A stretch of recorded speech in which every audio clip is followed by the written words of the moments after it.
All right, what is going on, everybody? And we are back, kind of with another live stream. At some point, it's going to be a video. So again, I'm Crazy Pickle, and welcome back to my channel. So as you already guys know by the title of this live stream, at some point it will be a video that I don't play Skyforge anymore. So I stopped playing Skyforge, I would say last year in December, somewhere in that time. There is a lot of reasons. Obviously, main reasons I will definitely gonna talk about it today. I'm gonna try to keep this stream not too long as well, so that way if I'll make a timestamps for each topic, I will talk about it, and maybe suggestions, and maybe even answering your guys' questions, whoever's going to be present on during the live stream. And obviously, whatever the comments will be, I'll try to respond as fast as I can.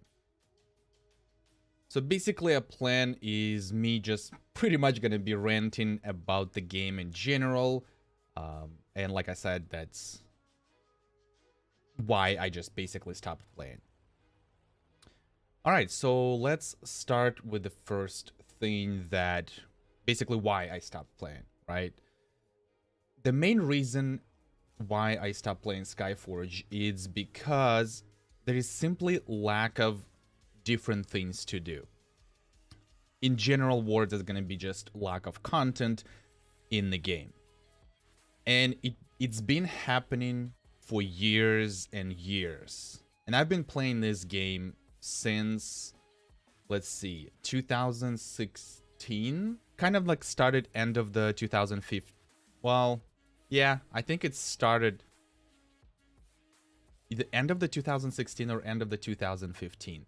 I know it started somewhere like in November, December, and it's actually I started when they actually moved from what they call it a pre-ascension to the new ascension. So I kind of jumped when the new update hits, maybe like after a week or so. That's when I start playing. So I'm pretty sure it was after 1 year the game released, they basically changed everything. And for the first year of when the game was still released and they have that old system, there was a pretty decent amount of players in the game. Because the system was cool, there is a lot of different things that people actually liked, you know, different builds for your classes you could do. You know, obviously will be always a meta build for any class, no matter what game it is. But you can still kind of, you know, I would say, what's that word for it? Like test different things, you know, what you like, what you prefer, how want to build. You know, you would have a baseline and then you just go from there, right? So at that point, a lot of people quit. I didn't know actually about it. I kind of missed the first year because I forgot about the game. So I started when the new update, when all the changes happened, I started there. So in that time, it was pretty interesting.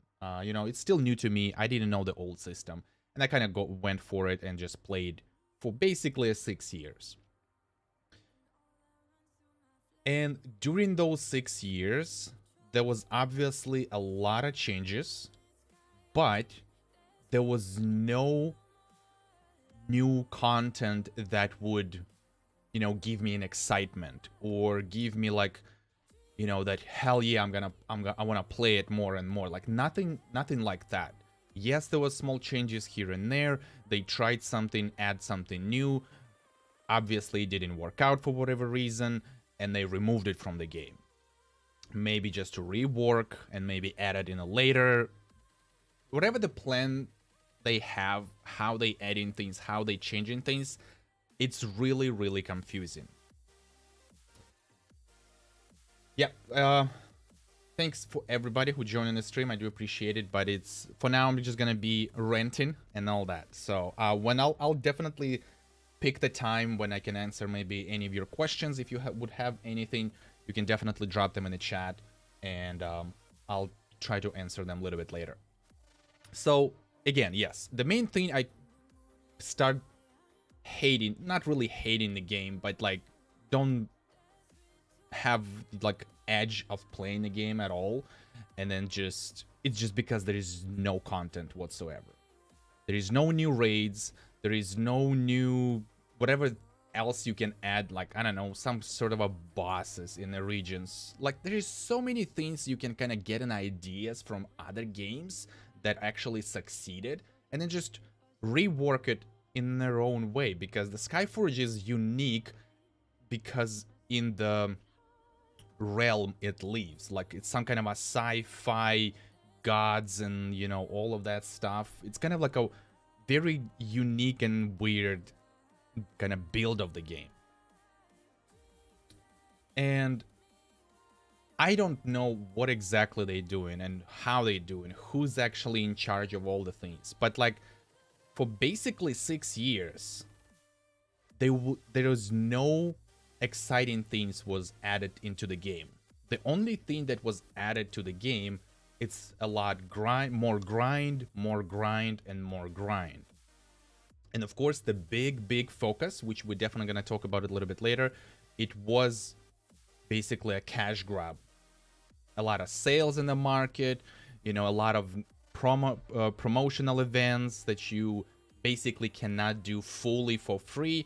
If you want to get a really good stuff from it, you have to basically spend Argents. And of course, Argents is the elite or the premium currency that you can only get for the most part by using real money. That's the easiest way. Yes, there is a way to get their Argents for free, but it's very limited amount of or places where you can get there. Again, we're definitely going to touch that part as well. So, and that's where it's, you know, people already at that point were screaming and yelling that Skyforge is pay to win. And the simple answer for that, if people ask, is it pay to win? It is. Because honestly, you don't have to do basically anything, or at least 90% of things you don't have to do in order to upgrade your character or get to like a highest item, you know, the rank item, whatever. You can basically spend cash and buy a lot of resources from the market just by doing that. So, and it's definitely pay to win. Of course, you can interpret pay to win in different things. You know, some people say pay to win is because of maybe a PvP, but in general, no matter PvP or PvE content, it is pay to win. Because at this point right now, in the current state that game is, if you don't have certain things on your character, you know, maybe that pay to win weapon, you know, maybe you're not fully maxed or whatever it is, like you basically a carry in the run. Because you don't do either a lot of damage or you cannot survive for longest. And everything is really connected. So like you don't like one thing, lack of content, you're basically doing every day same thing over and over and over again. And don't get me wrong, I know there is other games that has the basically same thing that you have to do, that grind over and over and over again every day for whatever, for forever, as long as you play the game, I guess. But in Skyforge it's different. And the reason why it's different is because in Skyforge there is only small amount of things you can actually grind. There is no variety on how you can get those resources. You know, maybe you don't like, you know, to do just one mission over and over and over and over again to get, for example, those credits, which credits are the resources you need basically everywhere at this point. And it's a big amounts. It's not like, you know, couple of cents here and there, you know, it's a big amounts of credit, like millions of credits you need to use for certain things in order to get somewhere. There is basically no variety. That's what I'm trying to say. And that's actually like kind of drives me crazy, because in general, at this point I already hate grind in general. But if there is a variety how I can get those resources, then it's kind of, you know, makes me not as either frustrated or not to play a game to actually grind things I need. So next step about the grind is that every 2 months, and again, it's probably already repeating this thing that already maybe said it, but every 2 months, it's always a new invasion, or same invasion, just in rotation. And it is like, what, six invasions or something like that? And they just keep repeating in cycles. You know, there is no new invasions, no new enemies, you know, no new raids, no new big bosses. You know, there is so many things you can add into the game. It doesn't, at this point, I wouldn't even care if you would copy something from a different game, just kind of make it in your own way for your game, right? Like, I wouldn't even care that. As long as it's something new and it's challenging and it's exciting, I would probably still play it. Because I do like the Skyforge. I do like raids that already exist in the game. Because it's a crazy mechanics. Obviously, for the first time, it's really excited. When you're doing the same thing multiple times every whatever 2-3 months, you already know mechanics like it's your hand, you know, like you know mechanics. The only changes, it's like amount of health bosses has and amount of damage you basically receive from the bosses. But with a certain upgrades, because we have that Invasion Atlas right now, that, you know, the farther you go in the Invasion Atlas, you become a little bit stronger, you receive less damage, and at that point, you basically get to the level that it doesn't really matter to you how much boss is hitting you. Well, it depends on the class, but it's kind of like evens out so that it's become way easier and you can just basically annihilate those bosses. If it's possible to bypass certain mechanics, you can just annihilate the boss like with one full buff, with one rotation of damage abilities. And that's what was like it was a long time ago that way, so you can actually do certain things that you can kill boss with like a one shot. For example, before the Invasion Atlas, before all of these changes came out, we used Archer aim shot to kill one boss, like instantly. Of course, certain builds, certain artifacts, plus full buff as well. And if you're lucky enough for the crit, you can literally kill the boss, if it's possible. Because there is some bosses that actually has the mechanics that you simply cannot bypass. It's like a hard stab and they get like the invulnerability shield. And you have to do the mechanics whatever required. But there is like only a handful of those bosses. Pretty much like, I would say 80% or 90% of the bosses, you can just literally kill them with one rotation.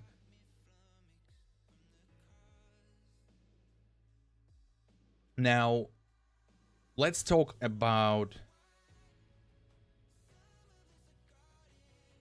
let's talk about, you know, all these promotion events, how they actually got there, like where it actually started when Skyforge decided to turn and then just like, you know what, we're just gonna sell this and this, and we're just gonna grab as much money as we can from players, whatever. And we all know that there will be people who will always buy that stuff no matter what. Of course, there is a limit, there is the crossing line for how long you can do that, but we all know that there is some people who doesn't give a shit. All right, they don't care. They're like, look, I'm enjoying what I'm doing and I'm gonna spend whatever I want to spend and I'm gonna buy everything or what I want to buy, right? So basically everything started with the weapons. I think, correct me if I'm wrong, but from what I remember, the first thing they came out, it was a weapons. The first time they were selling them through the website.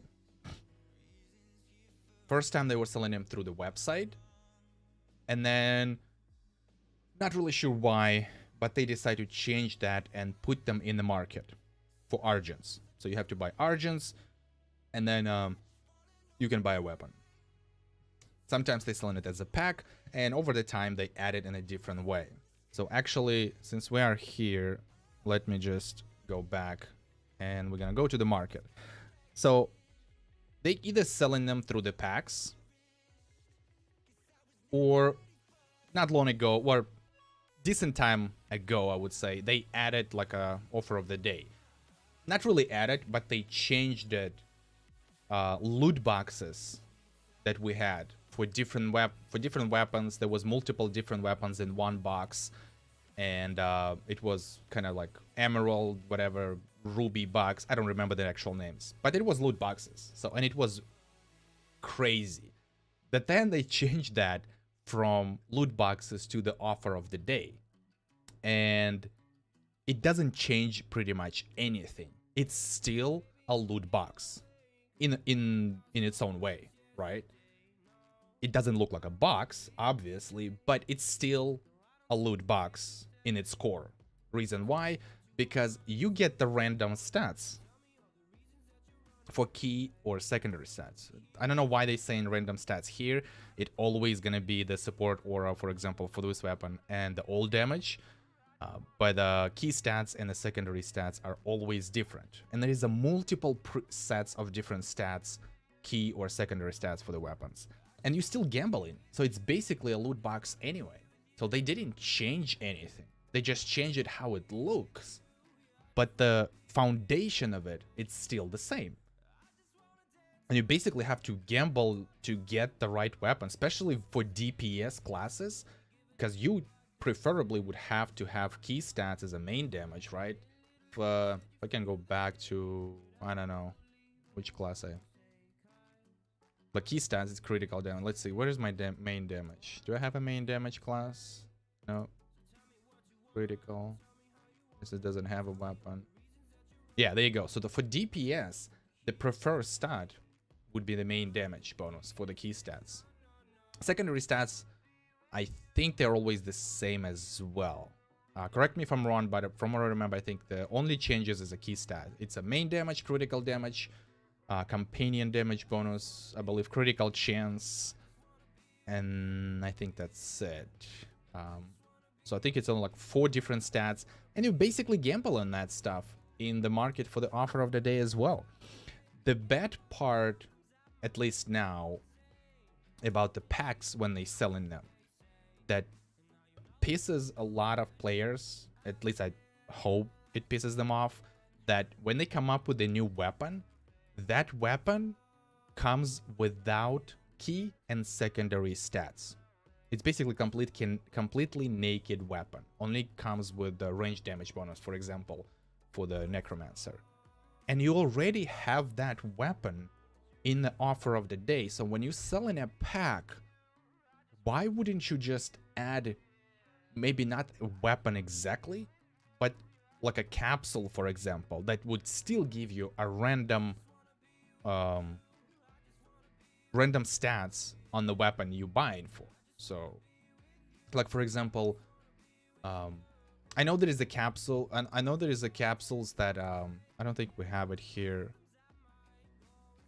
Usually they put sometimes capsules in the seasonal achievements, but that's kind of also, you know, basically a scam at this point. Like, you already have this weapon with the stats. Why not just come up with a way when you sell in a pack with the extra stuff and make that weapon with a random stats, you know, when you get in them? You know, I know it's maybe not an easy stuff to do, but I'm pretty sure it's doable, you know?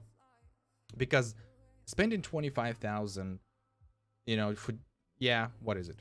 1.5 million, 30 stimulants, replicators, class, whatever. Who cares about the class? You know, people only care about the weapon, maybe credits, or obviously replicators, because it's pretty useful for the invasion pass. So basically then when they start making those weapons, this is where it basically went heavy on a pay to win. Yes, you can buy resources, victor medals. Now you can buy replicators as well. You can buy knowledge of enemies. Credits was always there. But like the ratio, margins, and the amount of credits you receive is completely insane. You know, but if you have a big, huge wallet, you wouldn't care about this, right? You would like, you know what, I'm just gonna buy freaking, I don't know how many, let's say 50 mil, right? It's 50 million for 150,000 argents. Basically it's a what, 150 bucks for 50 million credits. Or knowledge of enemies, obviously very, very useful, because the tower is really hard to upgrade, and you can just buy what, 1.5 million for $500. Are you kidding me? The insane prices. But again, if you have a big wallet, you wouldn't care. Like, you know what, I'm just gonna freaking get shitloads of argents and buy whatever stuff I want to buy, or what I can buy. Replicator is definitely useful, and I think without the replicators, it is impossible to max the Invasion Atlas. We go into the Invasion Atlas right here. Yeah, it's pretty big. It's always rotating different classes for different invasions. I think right now the invasion is the Phytonites. And since we're already here, let's talk about the Invasion Atlas. In general, it is interesting concept. But in an older version, the first time game came out, they did had an atlas. It wasn't called Invasion Atlas. The reason why they call it Invasion Atlas, because it changes every new invasion, and it's specifically for the invasion. So, but before they had it just called Atlas, and that's how I believe you were unlocking classes as well, and of course certain builds. It's basically this as a recycle of an old thing. And I'm pretty sure everybody who played Skyforge before, and they maybe played it over these years until now, they probably would gonna think the same thing, right? So that this is just a recycle of an old version of an atlas, reworked in a completely different thing, and you have to work on this stuff every 2 months, because every 2 months we have a new invasion. Classes usually rotates. Sometimes certain invasions would have the same setup classes for the bonuses.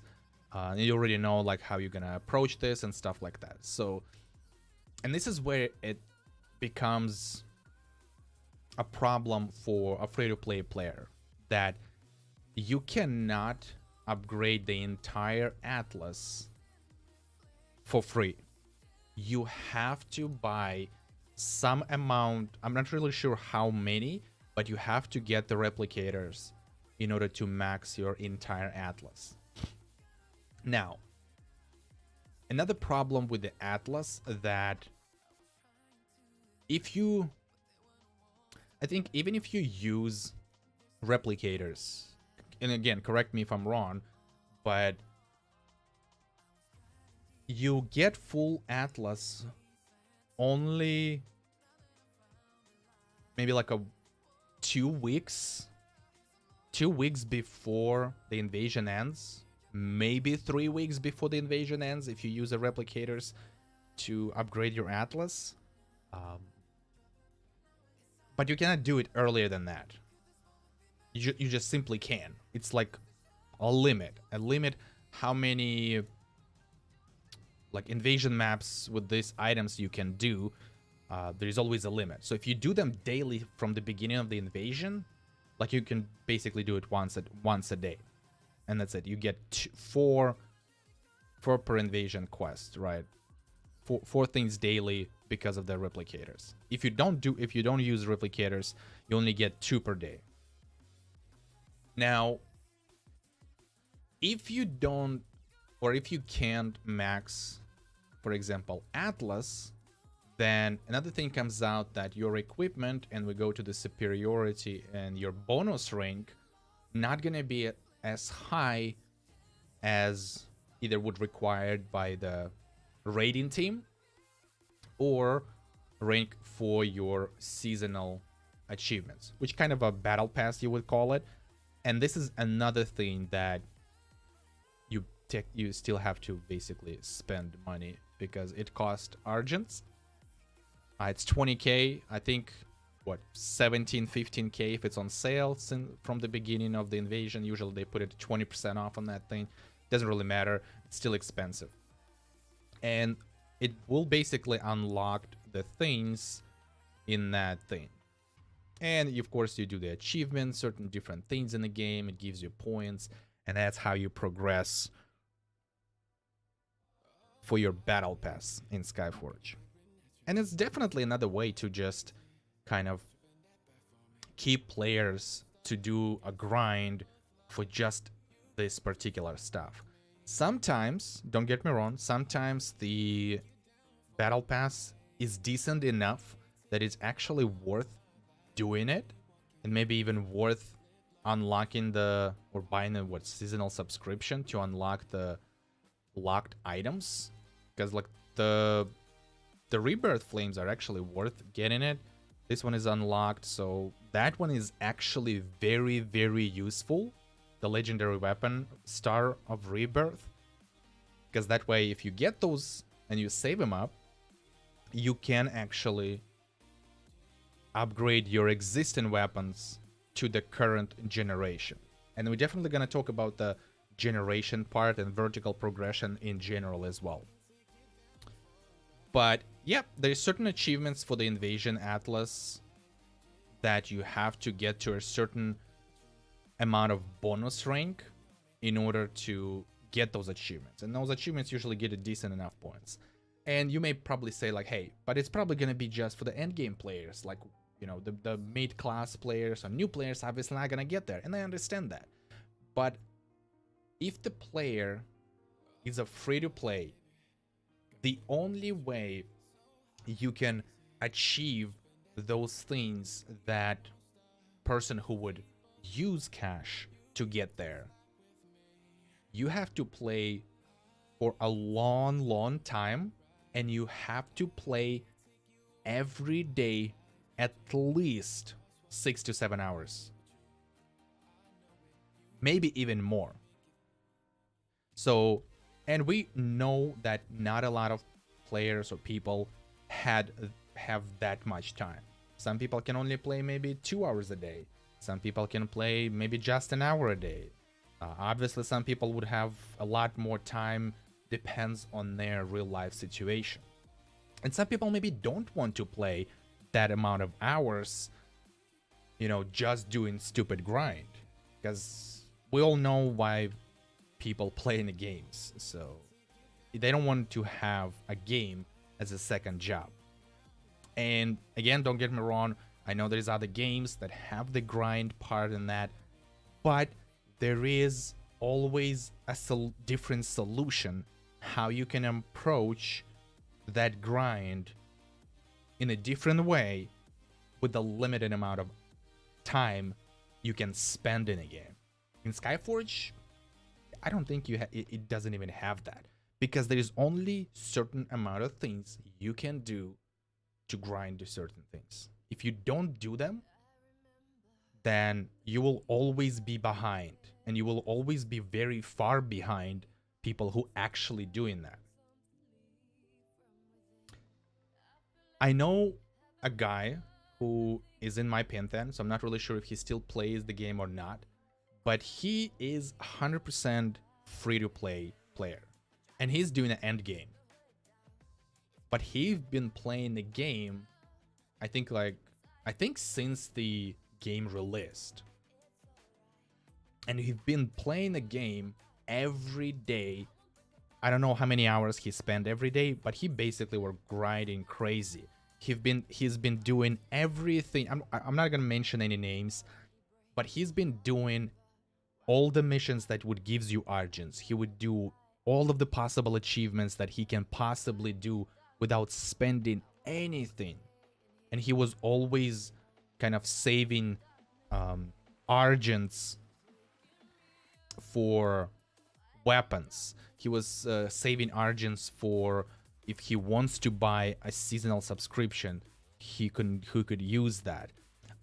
There is definitely people who can tell you right now that if you do certain things throughout the entire 2 months, you should be all set for the next invasion to get at least one new weapon and maybe seasonal subscription. But again, you have to play every day for a big amount of hours a day. All right, so let's just stop right here. I'm pretty sure there could be a few questions that I actually can address and talk about it. So yeah, let's jump to the questions part, and let me just look at the chat and see. Again, hello everybody. Thank you for joining to the stream. I do appreciate that. Let's see. I found Skyforge dead game. In my opinion, it's only alive only because of old players who are helping newbie, low players base. That's actually true, but I think right now, at least on the NA, there is only one guild or pantheon that's actually have decent amount of people who's still doing the end game stuff and grinding every day on a daily basis. And I think they have like a 2 or 3, maybe even 4 teams right now that could do raids, I believe. But anyway, let's see. 3 years of Skyforge, and then it felt pointless. Yeah, that's sometimes how I feel when I spend basically what, almost 6 years. I don't regret everything, but for the most part, yeah, it feels like I wasted a lot of time. Alright, this game is fun the first time you play it, but afterwards it just sucks because this game had so much potential to be amazing. Definitely agree with you. The beginning of the game, like when you're just starting out through the story, it's pretty interesting. Especially how now they actually, or what, last year they did, or the year before, they did change the new player progression and they tweaked the storyline as well.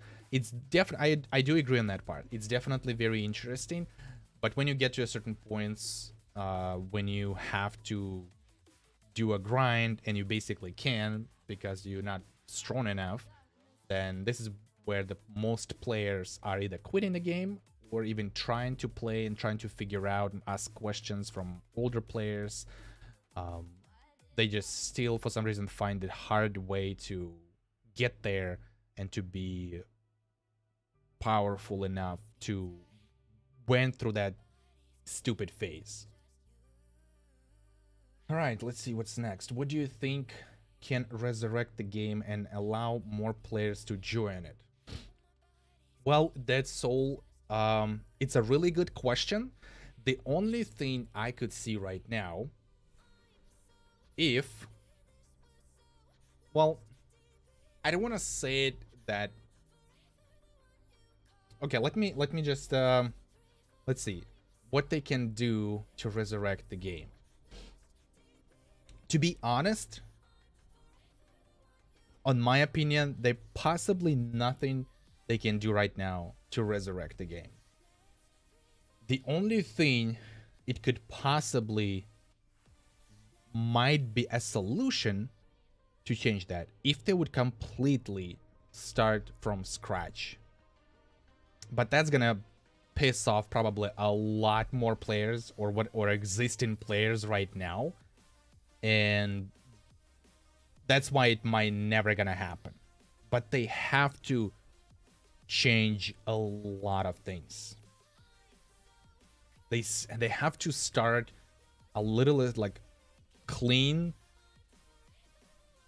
foundation of the game, maybe how it was before, but because it's pretty much, I would say, impossible to do this at this point. I'm trying to think, you know, like what could be at least even a small solution. I think the first step would be probably stop, you know, pumping all these promotional events, all of the sales in the players' faces, like, oh, you buy this, you have to buy this, oh, this is a cool stuff. You know, like if we go into a 9 event, it always a good stuff at the end of this thing, or sometimes it could be on the second page as well.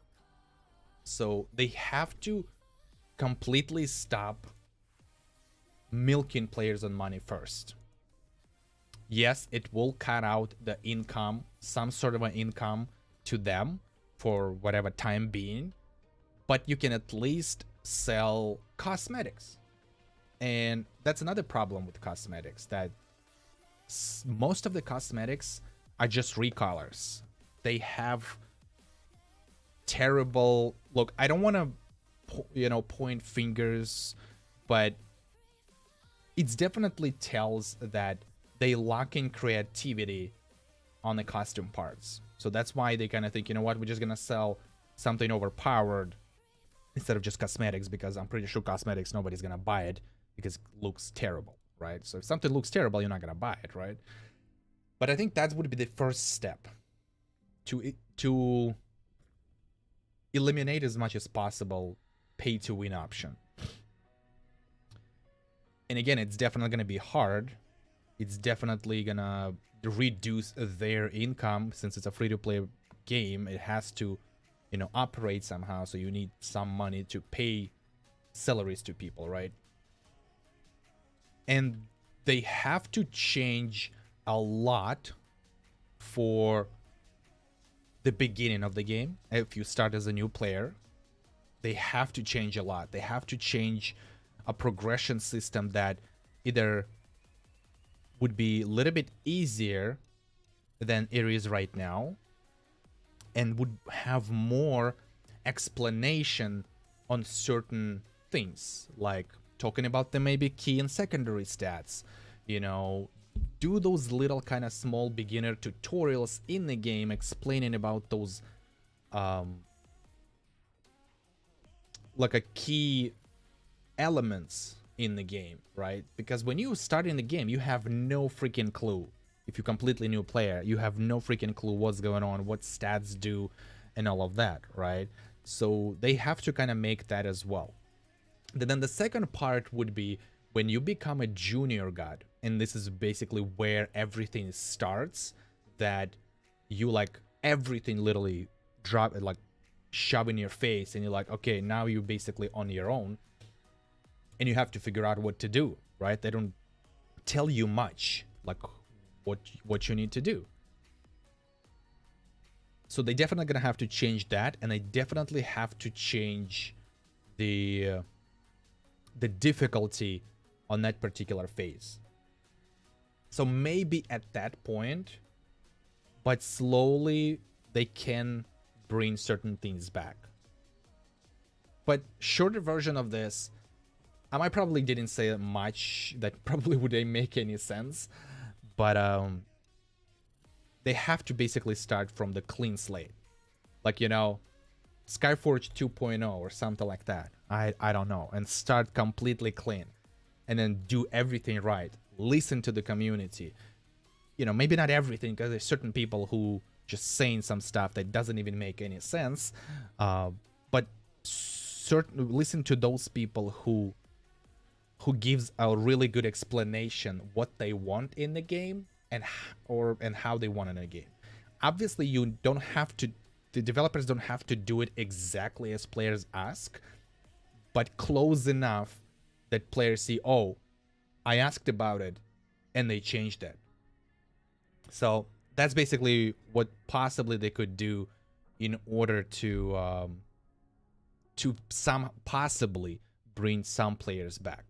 And of course, they have to do a lot of new content as well. They have to come up with something that they will bring players back. Even the old ones are like, hey, there is a big update dropping in. There's a lot of cool stuff coming out. And of course, the promotion of that content should be great. Cool trailers. And I know they're doing pretty good job on trailers and all that. Graphics are also pretty good. So they have to do all these things. Everything would be connected. Like, it's really hard to tell in general, what specifically they have to do in order to do that. But I think if the clean slate of the game, Skyforge 2.0, and then go from there, then it's possibility. All right. Needs more content and higher than 14 artifacts. Let's see. Let's see what else. Too much pay to win content. That's true. The game is way too pay to win. That's why I stopped playing it. I was enjoying it a lot in the early game, but once you get to higher rank and need good damage, it's just all about pain. 100% agree. So you have to keep up with the game. Every new invasion, it depends as well.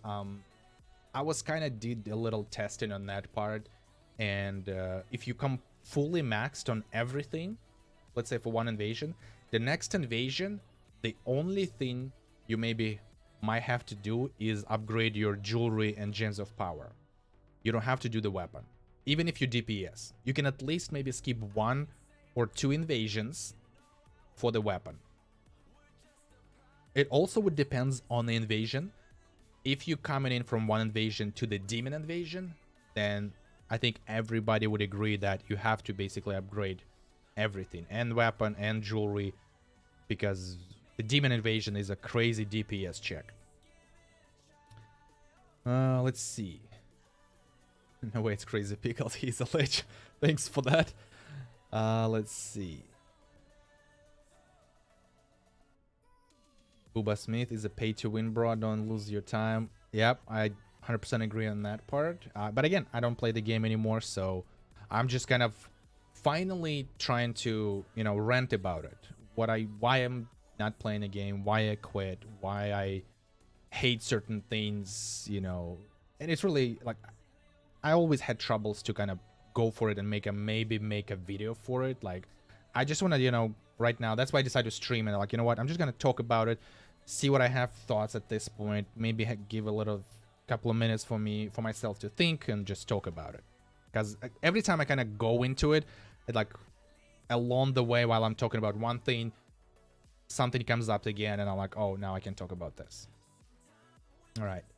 I found it really sad to lose a player of your level. You did a lot of good for the Skyforge community. Thank you for all your videos and advice. No, thank you guys for saying things like that. I do appreciate it.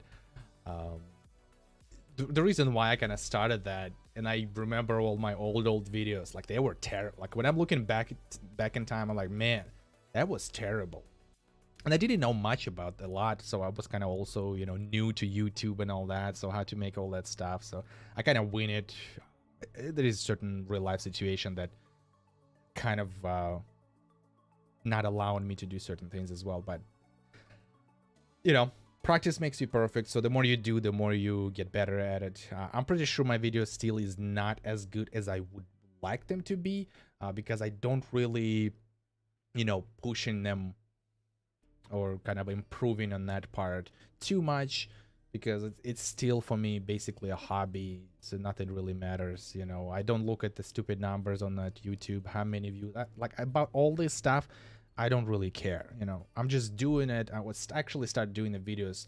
It's the main reason, because basically there was no guides in the first place, and because I went through that leveling process as a new player and upgrades and all of that, and you know, a lot of changes happens, I felt, and I knew how new players feel when they jump into the Skyforge. So that's why I decided to do that. You know, it wasn't perfect, but hey, if it helped a lot of players in certain ways, and you know, I'm glad it helps. And of course, if people who still don't understand what I'm talking about in my videos, you know, they still confused, you know, look, I'm sorry. I did my best. There is, like, I don't even know how else or how easy I can explain certain things to make certain people to understand how to do certain things, if that makes sense. So, yeah, let's move on. Used to be fun, but when it came out on... First time it came out on PC. Okay, looks like we have a person who played right since the release. Okay, it had a Path of Exile format. Look it up. Okay, I'll definitely can look that up as well. Let's see.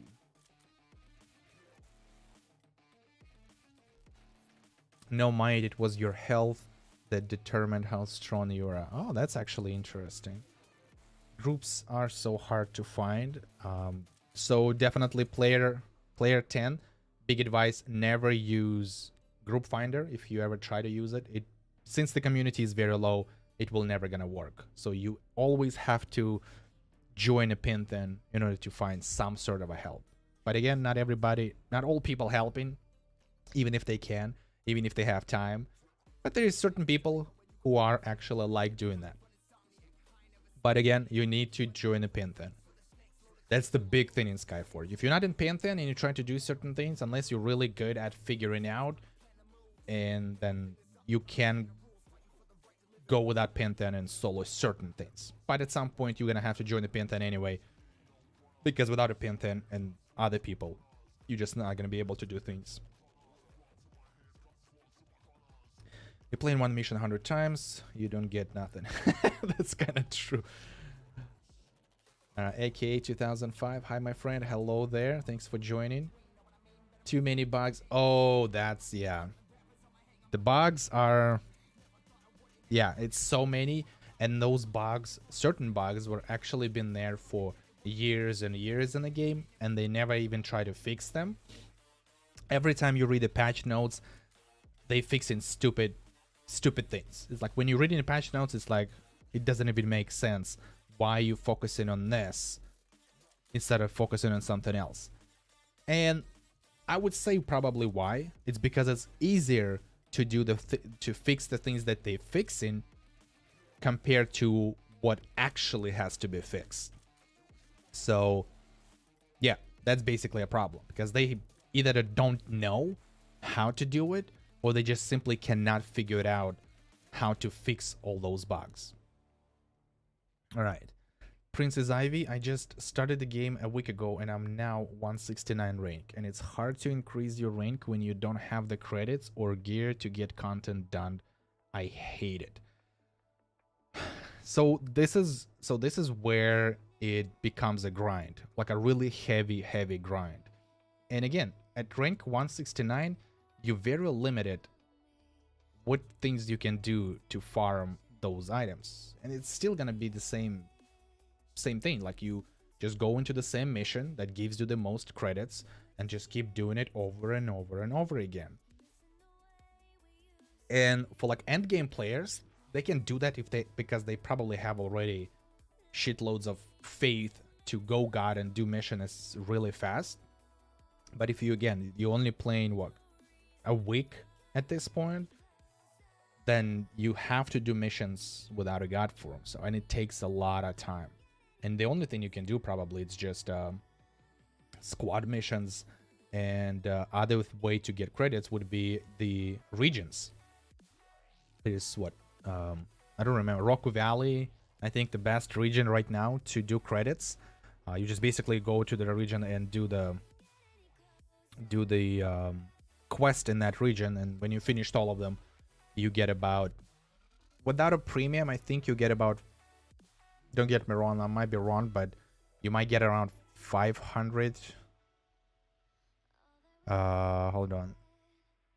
Probably about 500,000 credits. I might be wrong, but I know with the premium, and if you have premium level 10, or, well, just with a level 1 premium, because it's increasing your credit income for 100%.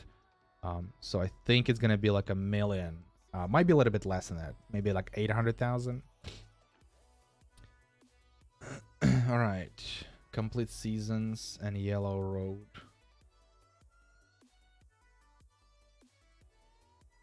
All right. This company ruins games it takes.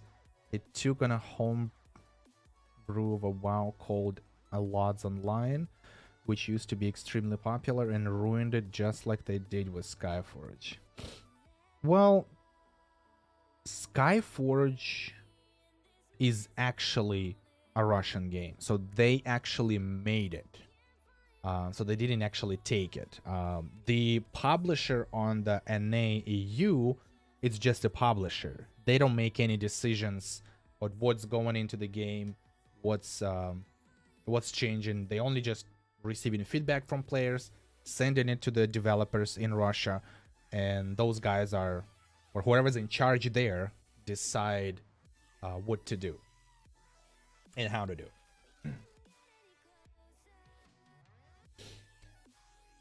Let's see what else.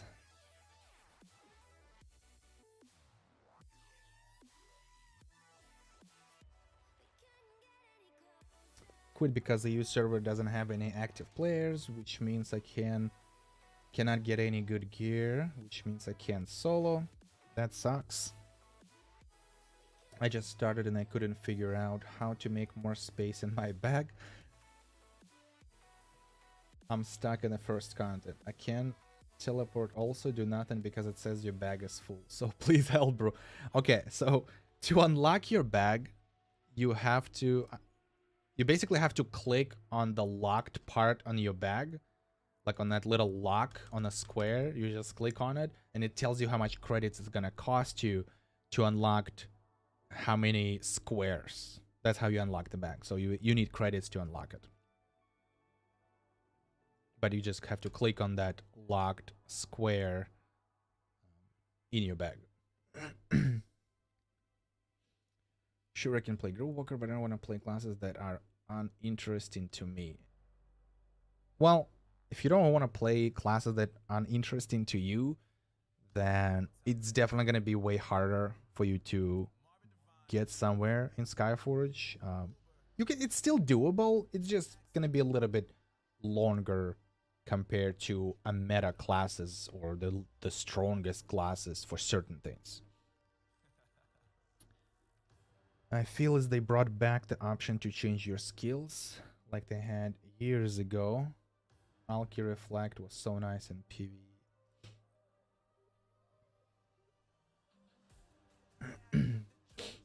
Thank you for everything. You helped me a lot. I'm glad I did. So thank you. Green 21, I subscribed, bro. Thank you. Show us your bag. All right. I'm gonna show it again. It's a mess, so don't judge me for that.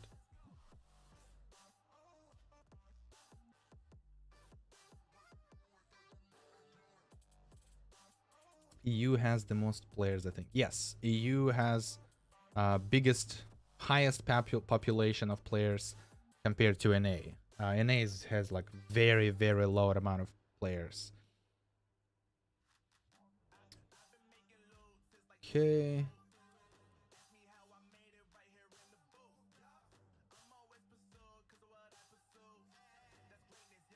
Bro, you heard about Terra. I'm not really sure. What about the Terra? What happened there?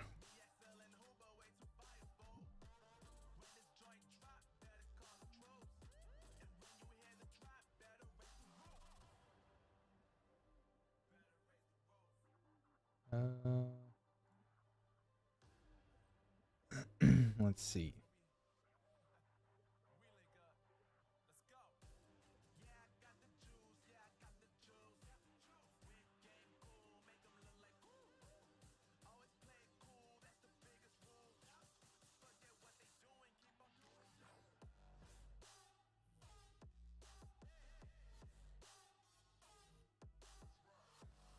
Our RU community also does not solve anything. They simply don't hear us, or they simply don't notice our offers for the game.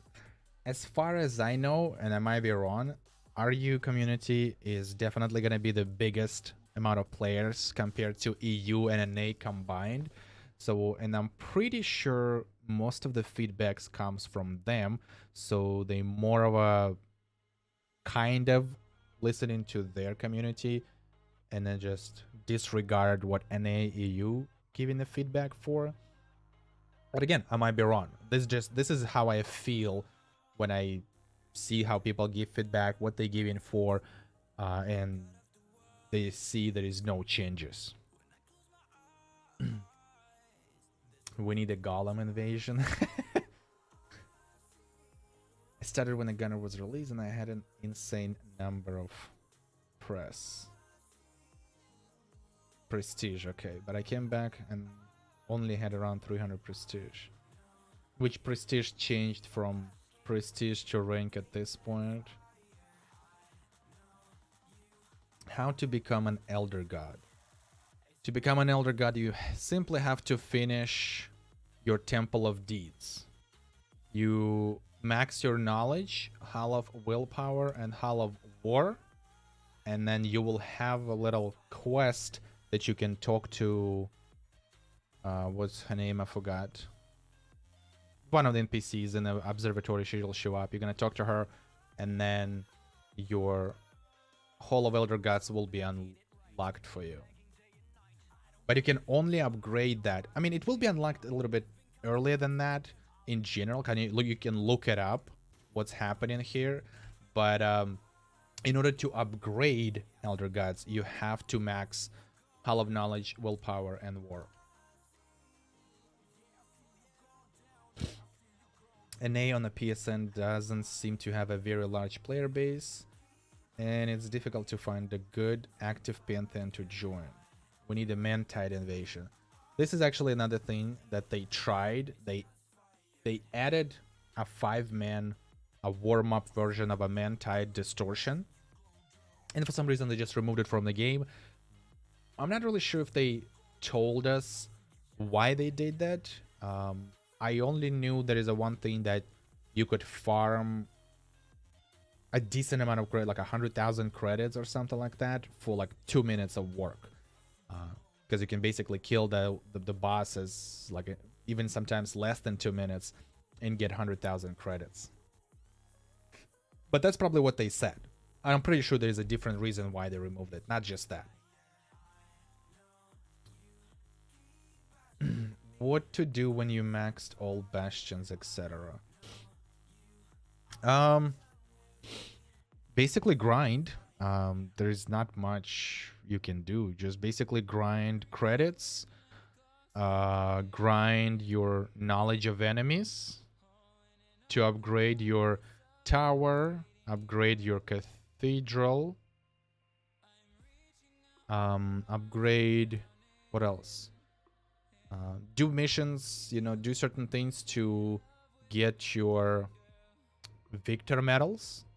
And there's again limited amount of things you can do for it. It actually tells you by fulfilling directives, excelling in the Ingar test area, moving to a new PvP league, in the market obviously, participating in promotions by joining the Pantheon Academy and progressing there. While if you already passed the Pantheon Academy, you can only do in directives, PvP, Ingar test area, which is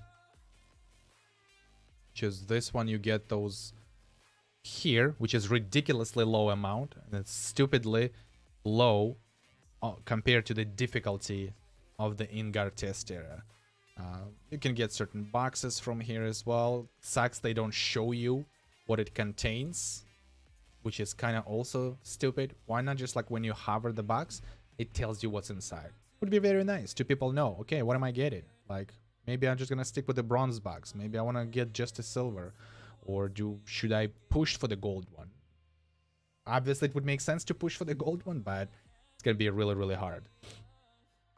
PvP, yeah, different ranks would give you a certain amount of victor medals, but again, with a small amount of people who plays PvP, there is always basically gonna find the same people over and over again, and not always you can win. Sometimes there is really hardcore players who can kick your ass very easy.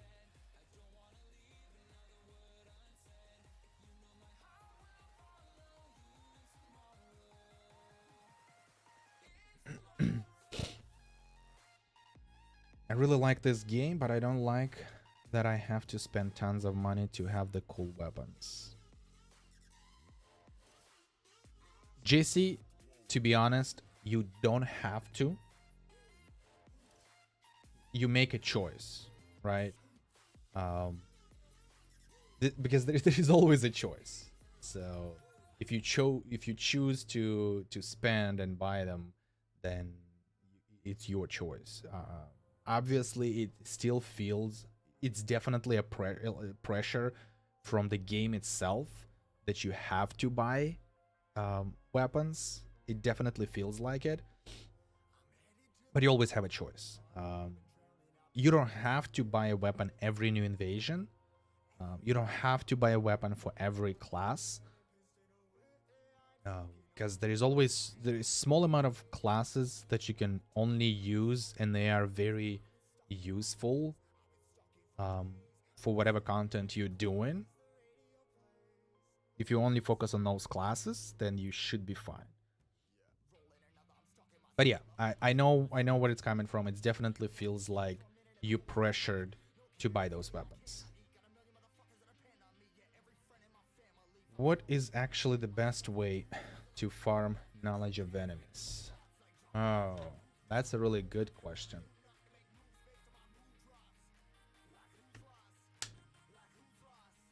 Let's see. I actually forgot. There's certain thing, because I farmed my knowledge of enemies somehow, and I don't remember how. I mean, usually it tells you by eliminating enemies, by fulfilling directives. Usually directives would be your highest income of knowledge of enemies. So if you're only gonna focus in on directives that gives you knowledge of enemies, then, you know, that's your biggest income. Man, I'm trying to remember.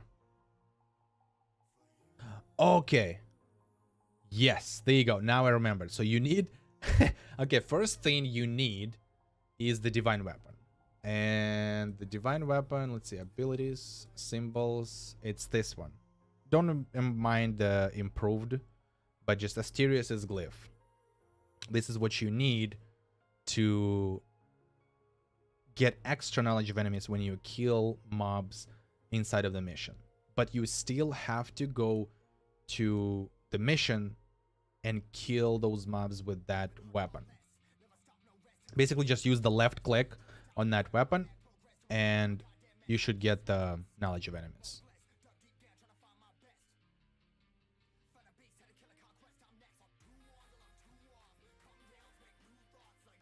And farm Furious with it or direct. Yeah, there you go. So Furious, yeah, Furious, this mission right here, Furious test area, it has a decent amount of enemies there, and it's easy to kill them with Asterius' glyph. And there's multiple rooms you have to go through before you finish the mission. So yeah, I mean, it's still not the best way, but that's probably the only better way to farm knowledge of enemies.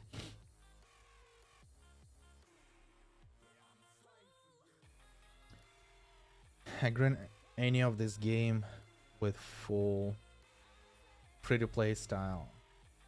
That's what really more times both you can grab legendary weapons for free. True, you can achieve a lot of things as people who would spend money for free. It just takes time. It just takes time to grind those argents from certain things. It takes time to grind whatever else you need to grind. But it is possible, yes. It's just way too hard and time consuming compared to just like swipe the card and here I am. The polygon is perhaps the only high-end content in the game where players on high waves will have a show maximum coherence. Yeah, the you're talking about the test area. Let's just go to provinces. The Ingar test area, yeah, that one. It's definitely kind of show you how you can actually know your class, communication between players, proper buff rotation, proper DPS rotation, all of that, you know. Yeah, it's definitely really, it's probably the hardest, quote unquote hardest, the content, I would say. Kind of the higher the waves, it's more harder becomes, but it only harder because the amount of damage you receive from enemies and amount of health they have. In general, there is nothing else that becomes harder.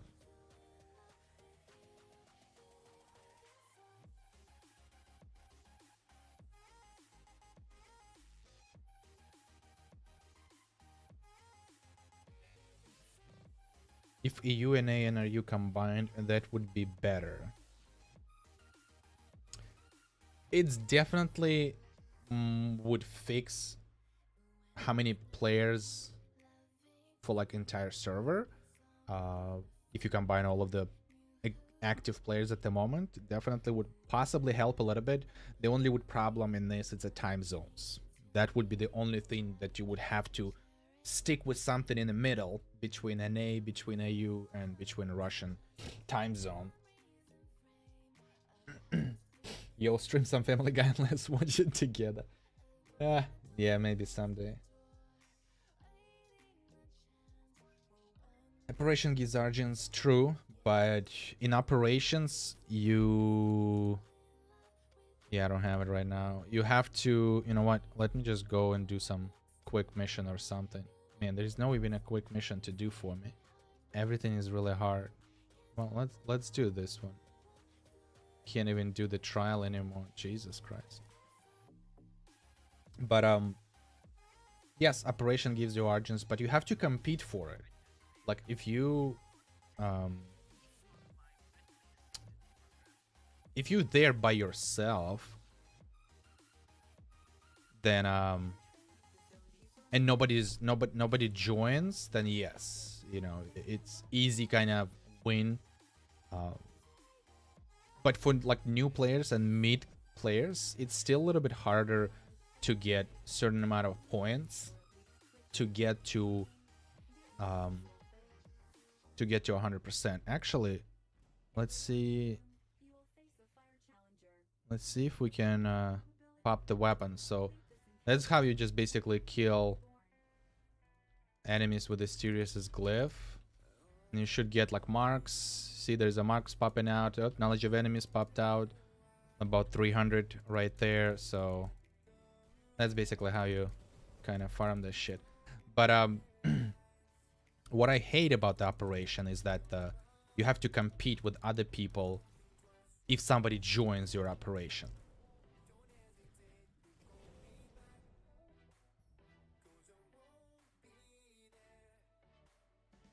Let's see what else.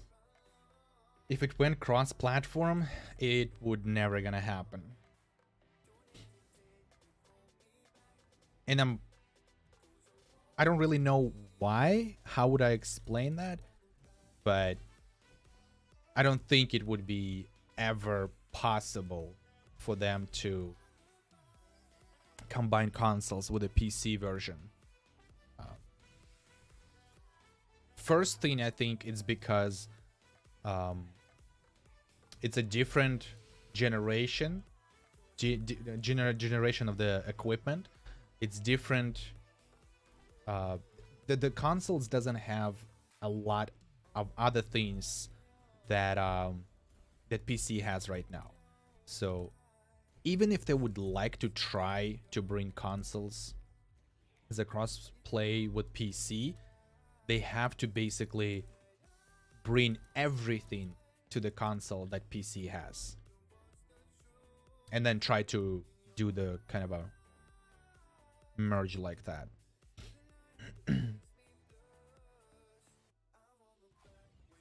I need a 10 carry. Avatar carry.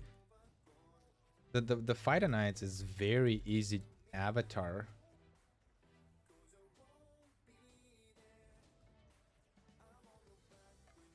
Five years and I have never done avatar.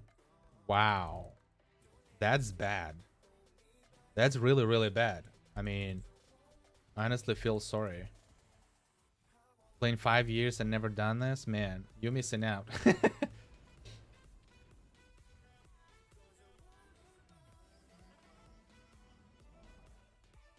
That is not necessary at all. I mean, kind of, but you get the artifact, Avatar's artifact there, to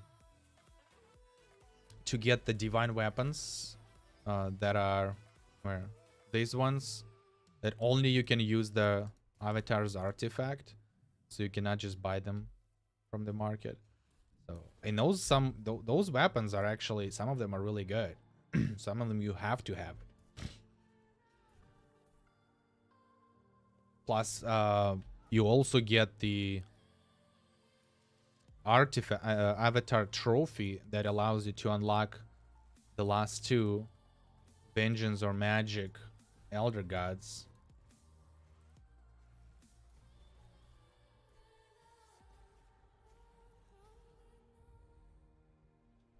Tried this mission yesterday, I couldn't even do it as Slayer with Free God. Yeah, Slayer is not really good for PvE content. He's really good for PvP. With right setup, of course. even if you do the right setup for Slayer, for PvE, I mean, it would be doable, but it's gonna take you way longer than with a meta setup. And that's another problem with Skyforge. Without a meta setup, you're basically screwed. You have to use a meta setup or builds in Skyforge. If you don't use that, then you're basically useless.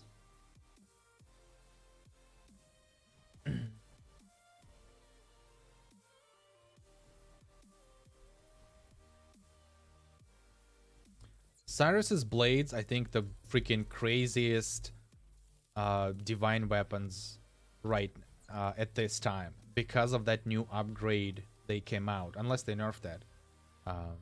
So I don't really know, but when it came out with the upgrade version for the Cyrus's blades, man, the damage was insane. Probably still insane.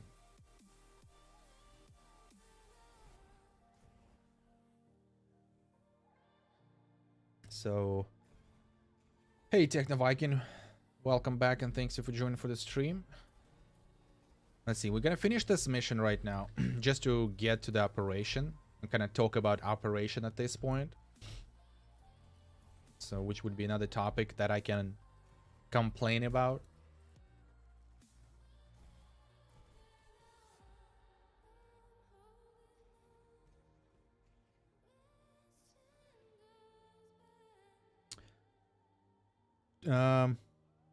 Trini, I think, sorry if I'm pronouncing some names wrong, like Trini IG.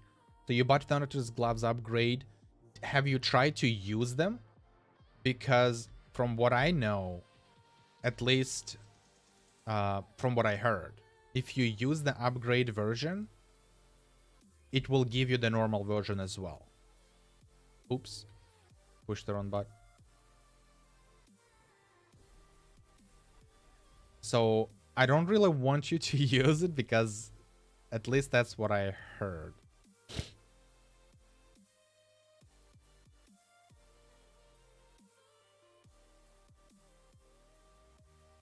All right, let's see.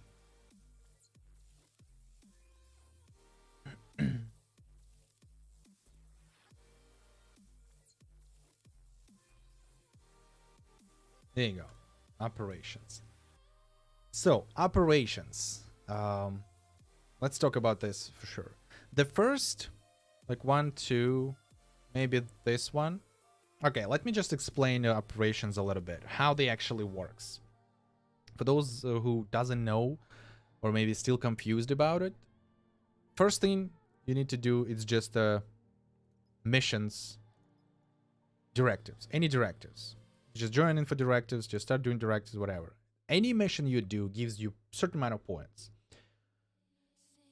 The red star will show up on a squad, group, and invasion missions. Those red stars means those are directives that called operation priorities, meaning that this particular mission will give you more points compared to if you wouldn't have that mission with a star. If that makes sense. It's basically, let's call it, I'm not really sure if it's doubles, but it just gives you way more points compared to, let's say, if you do some other mission without a star, if that makes sense. When you've done that, it brings you, operations. Brings you to that window. First time when you do that, it will kind of pop out like it did for me.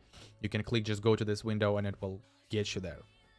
So you need to do, in order to get all of the rewards from this to here, it will tell you right here. So in order to get 100 and 150 Argents, you have to be top 1. So if somebody will join the second person in this operation, I have to basically compete with that if that person decides to stay and beat me by points, I have to compete with that person to stay on the first place. And for new/mid-class players, sometimes it's really hard to get to do, because it takes you longer to do missions, even if you're in a god form. Even though you probably still get the same amount of points that they would get. But if that person can do 2 missions while you're doing 1 mission, they will definitely beat you. And of course, if they have more time to play than you are, then you basically lost this. So the more people, if more people will join, this number right here, top 1, will change. So if it would be like, I'm not really sure exact amount of people, but let's say if we have 10 people, am I gonna guess right now? But if we have 10 people join this operation, this thing might change to either top 2 or top 3. Let's call it, let's go with top 3. So in order to get all of the rewards, you have to be top 3 by points. So top 1, top 2, and then top 3. So first 3 spots would get full reward from this operation. If you drop to 4th place, then you're only gonna get personal progress and total progress, because total progress and personal progress, it's these 2 lines right here, and they only affect this part right here. Points affect this part right here. Top 1, Argent's parts. Personal total progress affects only these 2 squares. If, let's say for example, you join an operation like I did, and you were there by yourself, or you won operation, you competed with other players, and you say you are top 1, so you won it. You got full reward. What's gonna happen next day when you start doing the missions again? After reset, you log into the game, you start doing directives. Instead of going to the next square, let's say from support operation to safety operation, you will jump to scouting operation. So you will skip this one and you will jump to the next one. Sucks that you cannot click on actually these squares to actually show it, like the actual reward. But the reason, you're probably gonna ask why it's happening, like why I'm jumping from one, why I'm skipping that next square or next operation and then jumping to the 3rd one. The reason why, it's because these 2 rewards, these 2 squares with Argents, it counts for the 1st and the 2nd operation. So 100 Argents, it counts for the support operation. 150 counts for the safety operation, for the 2nd one in line. So if you would get only this reward right here, so let's say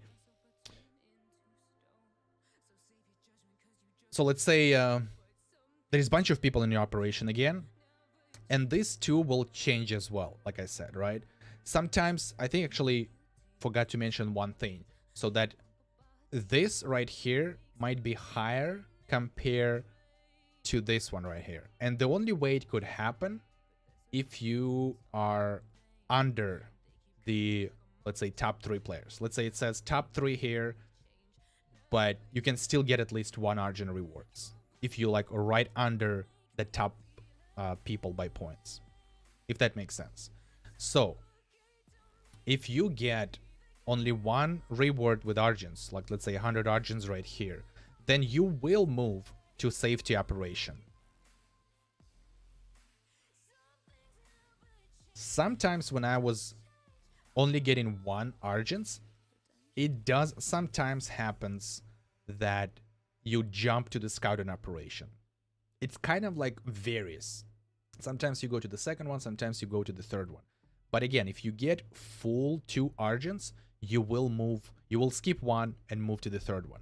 Again, if you win the scouting operation, you skip the combat operation and you go to special dangerous operation.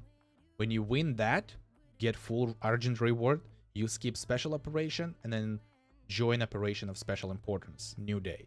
If you win that, well, if you win, I guess, or even just 1 Argent reward, then you will move to the utmost importance operation, which doesn't have any Argents, like some other person said in chat, and you only get the 8 assists and I believe knowledge of enemies. So of course, the amount of Argents every new operation is increasing. So since this reward responsible for just the support operation, and 150 is basically comes from safety operation, then on safety it's gonna be 150, 200. Then it's gonna be 200, 250, 250, 300, 300, 350, 350, 400, and I think 450, I might be wrong, 450, 500. So basically that's how the reward goes. But since if you get in full Argent reward, you basically skip that, and then you still get 200 Argents from this, because 200 is actually here. So it would be really nice if you would have, if you get full rewards, move to the next one, get full rewards there, move to the next one, get full reward. Then it definitely income of Argents would increase. And I would kind of had a kind of feeling about that it would make sense in that case to compete with people to get full rewards. But in reality, this is why I hate Operation, because on a PvE content, you have to compete with other players. And I'm pretty sure a lot of you might gonna realize that where this kind of system comes from, like competing in PvE content, like points, ranking, whatever it is, it comes basically from mobile systems, because mobile games compete on everything. No matter what you do, PvE, PvP, in mobile games, you compete everywhere. And this is basically what it is. And there's a lot of other YouTubers who talked about it, and which is definitely true. When they changed everything from the old system to whatever new system they come out, to simplify that, this is where, like if you go to provinces, what does this remind you of? If you ever played any mobile game that have like a role play kind of quote unquote MMO kind of mobile game, what is this reminding you of? It's the same fucking thing. You go to one mission, you just don't get stars here, okay? In like other mobile, like on mobile games, you go to the mission, finish the mission, you get 3 stars, boom, you get 3 stars, you get 3 stars. Then at the end of the one region, you get some special reward, which in the beginning, as a new player, you actually get that. You get a box by clearing the entire province. You move on to the next province, do the same shit, get the box. This is 100% mobile system perspective. And this is what they, like, I'm trying to see, let's see if I can find Skyforge old system.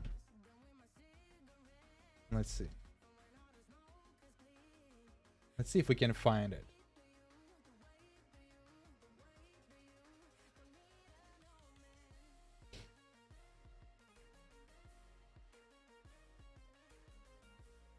There you go.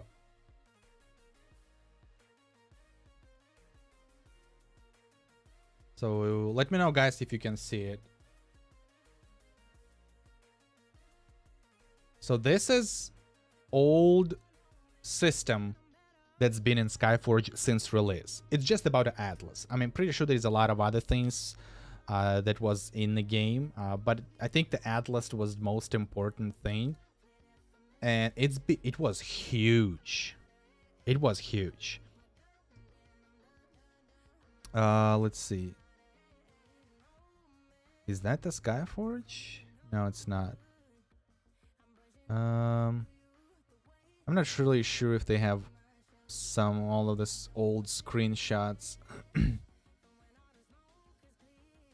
That's kind of looks like old as well. Yeah. Definitely looks old.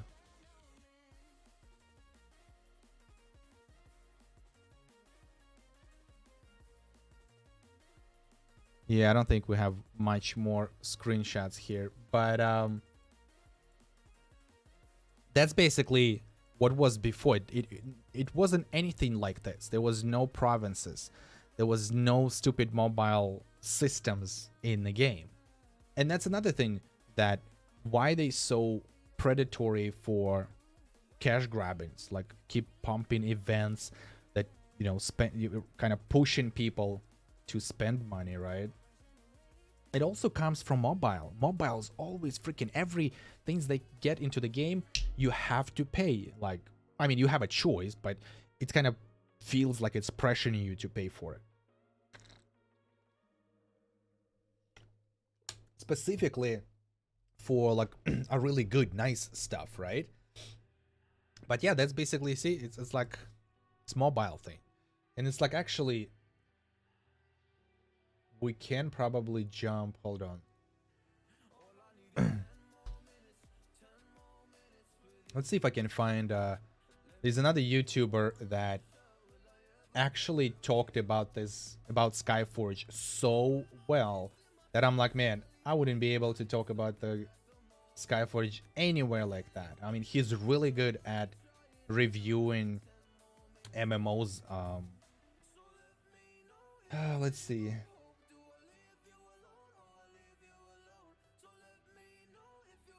Let's see. Hold on.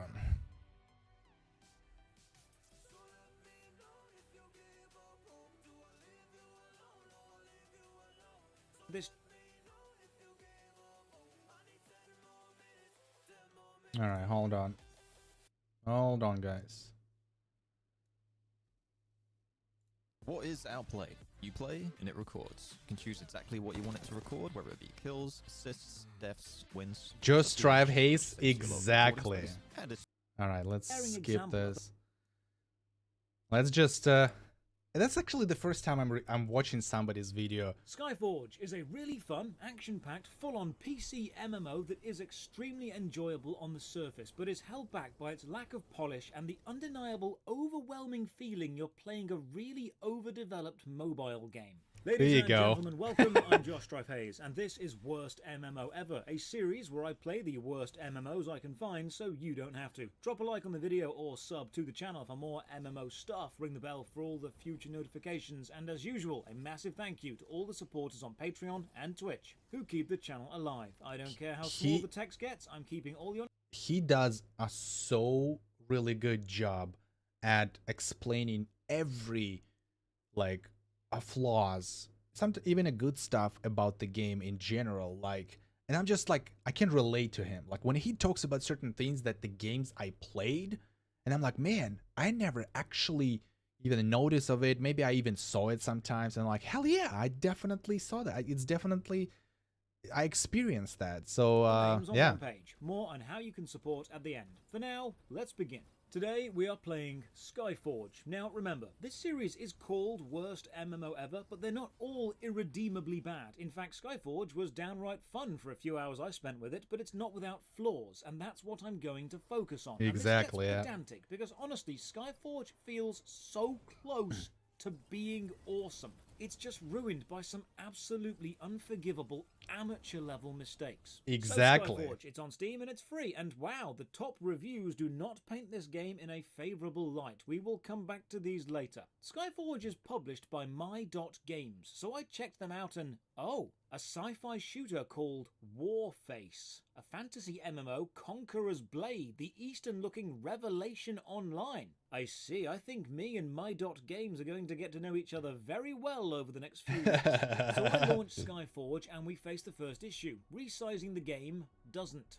The first screen you get is a calibration screen, and while you can select windowed full screen, it doesn't actually make it windowed full screen. It stays full screen, full screen. What a great start. Make a character. I think they fixed that. Looks a bit pixelated. I think they fixed that, I believe, when you started the game. I think you can change it now right away from full screen to window. I might be wrong, but it might came back. But I think when he's actually done the review for the game, he he faced that problem, yeah. Around the edges, that's because it is. I don't know why. Textures are lovely, edges aren't. I've got anti-aliasing on, it doesn't do anything. Oh, and you can have a mask on. This seems era appropriate. Here's a strange bug. You can use this slider to change your character's run style from light to heavy, but when you slide it all the way to heavy, the camera zooms into the model's face.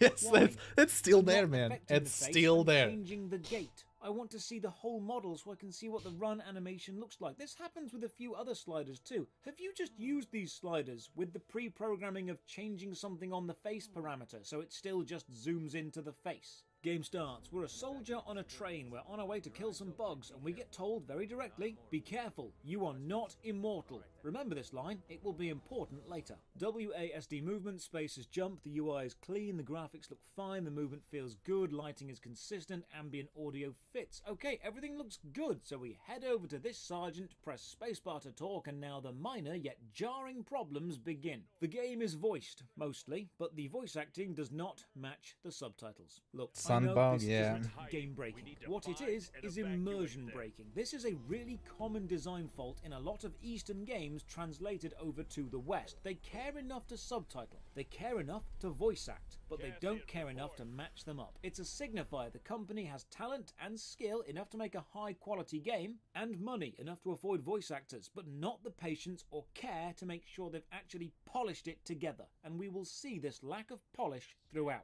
I hang around to admire the scenery and the light rays, and it looks awesome, and then the game actually shouts at me for wasting time.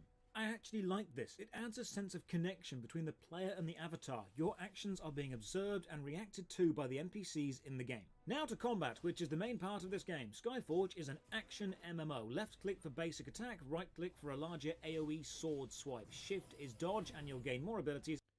The graphics are definitely, you know, really, really good in Skyforge. Don't get me wrong. So the graphics are really amazing. There's like, if you have a really good PC that could handle everything on max, you're gonna enjoy the graphics for sure. So, but everything else, or like 90% of the stuff in the game, is just, at this point, it's just either useless or terrible. As you level up. Hits feel nice, good visual flair and sound effects on impact, but the occasional animation snapping and somewhat slow responses on changing direction. It's a really sharp combat system with occasional interrupts and half-second input lag. Not enough to make it unplayable, but enough to occasionally be noticeable. This town dude is also voice acted, and right, the voice acting in this game is interesting. Just have a listen.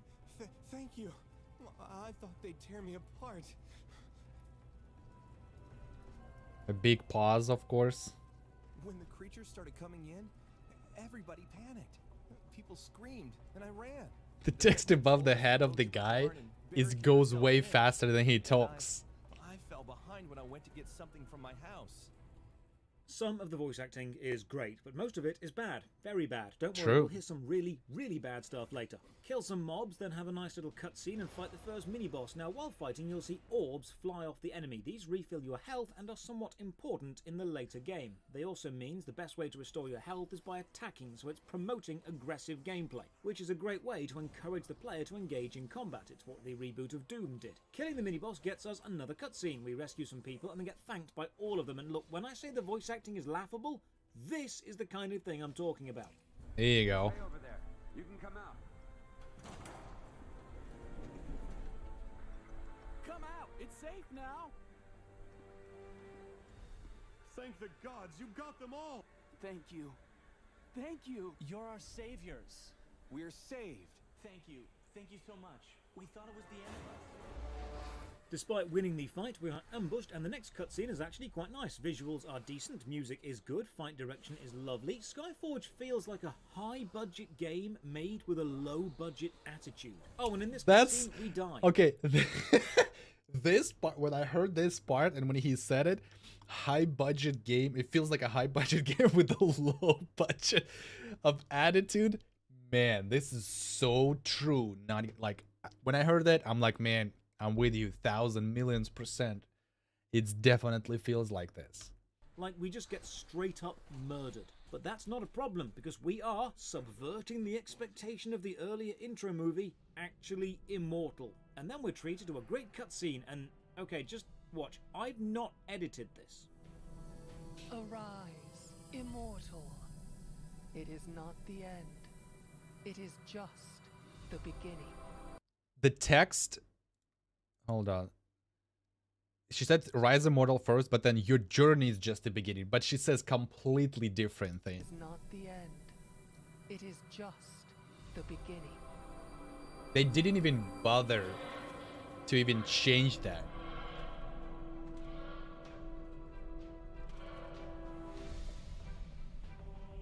Some of the cutscenes in the game are actually really decent, so some of the cutscenes I actually enjoyed.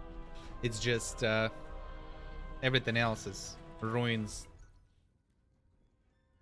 Did you feel that? That jarring switch from cutscene to gameplay. The music was rising, the camera was zooming in, the emotional intensity was building, and then it was just gone. Skyforge is good at cutscenes, it's good at gameplay, and it's awful at transitioning between the two. Fight our way through the hidden temple we appear to be in. I'm enjoying the visuals and the combat, and then another cutscene. Okay, this has happened twice, and now it's annoyed me. This is the second cutscene we've been overwhelmed by enemies. Why don't you just actually overwhelm me with enemies in gameplay? Cutscenes are used to show events you couldn't show via gameplay or wouldn't make any sense. If you want to have the player feel truly helpless, just throw an actual mass of enemies at me and kill me. I want to fight what you are showing me. But that would be really nice. We are now back to some one-on-one with a random dude. I wonder if I can win by just spamming left click and doing absolutely nothing. Of course you can. It's basically a prologue. In prologue, you can do whatever the hell you want, and you're probably never gonna die, no matter how many enemies gonna attack you.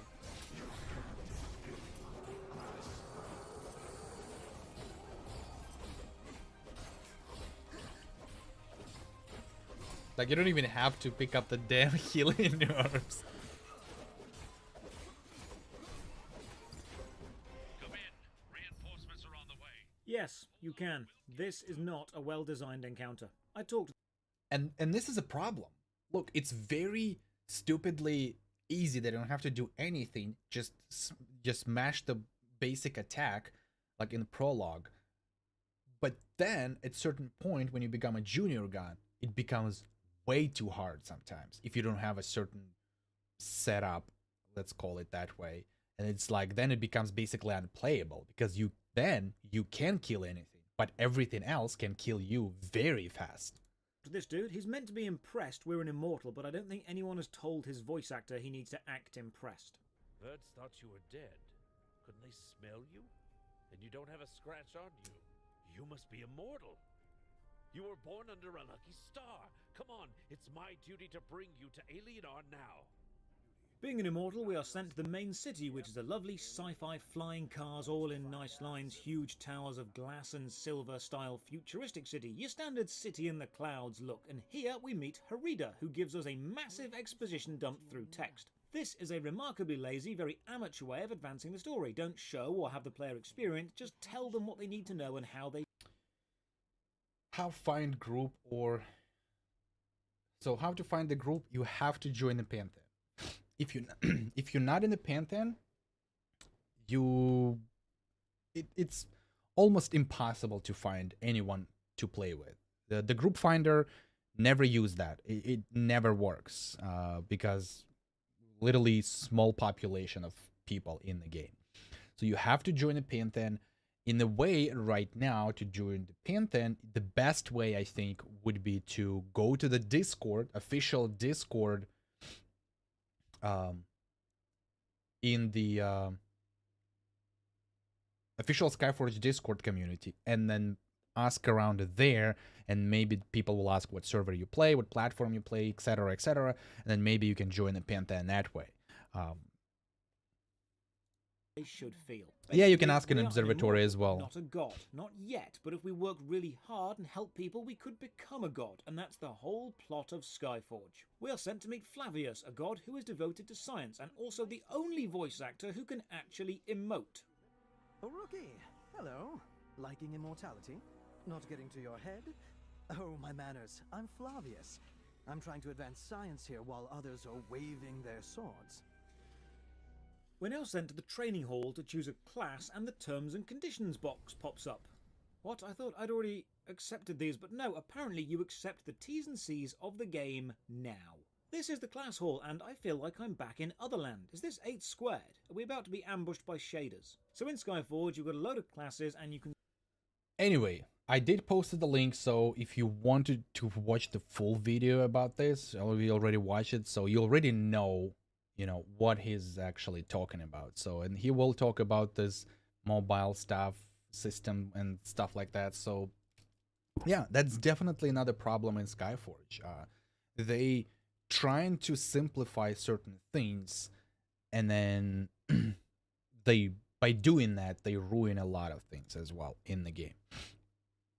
But let's talk about what could be at least okay, let's keep this game in this stage at this point. Let's see what could we adjust in the game that would make it at least somehow better, despite all of this voice acting, you know, terrible things and all that, you know, despite all of the events, promo events that they keep pushing into the game every month at this point, or at least once in an invasion, like once in 2 months or something. Plus all of the weapons, they just keep selling them. They just keep creating new weapons, like this one weapon. It's just, despite all of this, you know, ignore all of that. Okay, whatever. They're not gonna change that for sure, because this is where their income comes from, or where the money comes from, right? Or at least to a point. So what, of course, we all can agree that the new things, the new maybe raids, new exploration, like let's say Terra, it was okay enough, just because of the symbols. I already forgot what's the abilities. Due to the class symbols. Obviously, most of the class symbols are complete trash, so you can only use certain ones, and not all of the classes have a good class symbols. That's another big problem. But something that, you know, even if you bring in a new like planet, like Terra, for example, just do something exciting there. You know, if you add a new planet, you know, maybe add some sort of a raid in that planet, right? You know, you can do maybe like a certain like a quest line for that to maybe unlock that raid. And then it should be like obviously 10 men right from the start, you know, no need to do the warm-ups and stuff.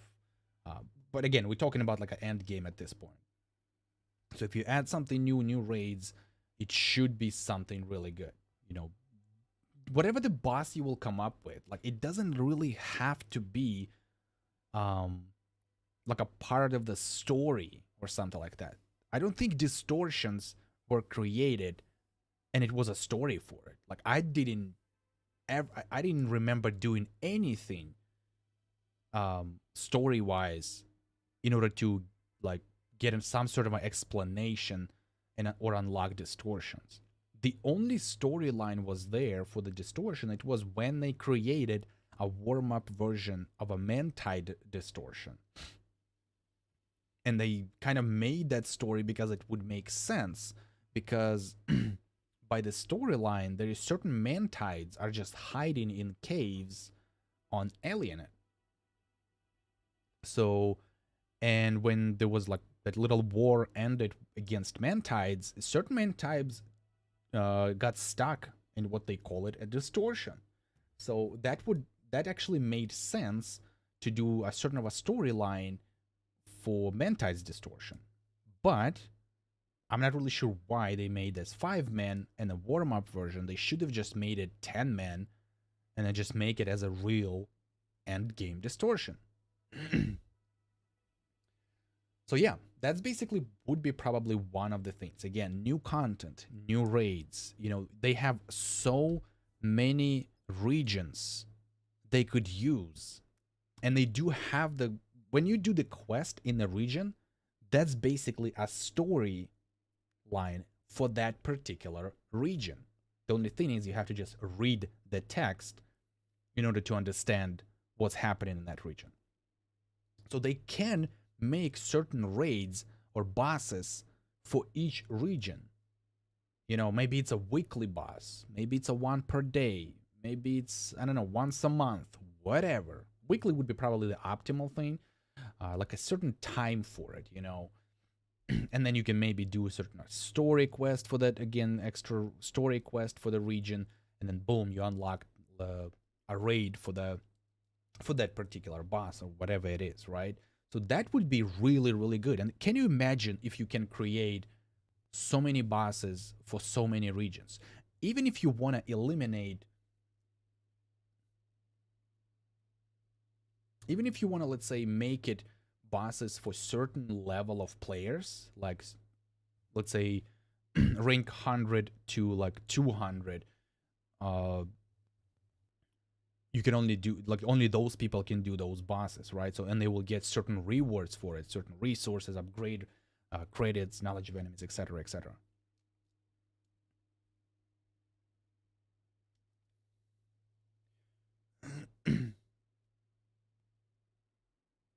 So that would be really nice. And then you have so many regions. Obviously, Thea already have basically a boss that spawns every hour or so. Kyrax, it's Thea is basically a copy of Antian Wasteland, pretty much. Just different quests, different resources, extra class talents came out with that too. But yeah, so basically bosses for regions, some kind of a raids for regions. I made it in a way. You know, I think I see where they going with the Terra storyline right now. And the one thing that I hate, how they presented the progression for that storyline, is that the group missions that they created, which is the Crystal Grotto right now. I think the very first one was what, Heart of the City. That was the first group mission. Then the Crystal Grotto and Wind's Laboratory. Those three mission group, the Ancient Trails as well. So all these 4 missions, it's the part of the Terra storyline, which is not too bad to have a new group mission, but it still just doesn't feel right how they presented that, if that makes sense. Of course, it's probably the easiest way to do it, so that's probably why they went that way. But the certain group missions, like Ancient Trails, for example, even soloing in God form, you spend 20 minutes to do a damn stupid group mission. How ridiculous is that? I'm not really sure about the Crystal Grotto. I remember I've done it. It was pretty decent amount of time as well. So does the Wind's Laboratory. It's not as long as Ancient Trails. Heart of the City, I think they definitely simplified that, so you can actually do that pretty fast solo in a God form. But like Ancient Trails, it's probably the worst one. Then we go to the squad missions. Again, the story mission for the Terra is the Terran Rift. And I think that's it, right? So there is only one squad mission. Yeah, Terran Rift. Only one squad mission for Terra, which is kind of weird. I thought it was another squad mission for Terra. Unless, am I blind? Am I missing already at this point?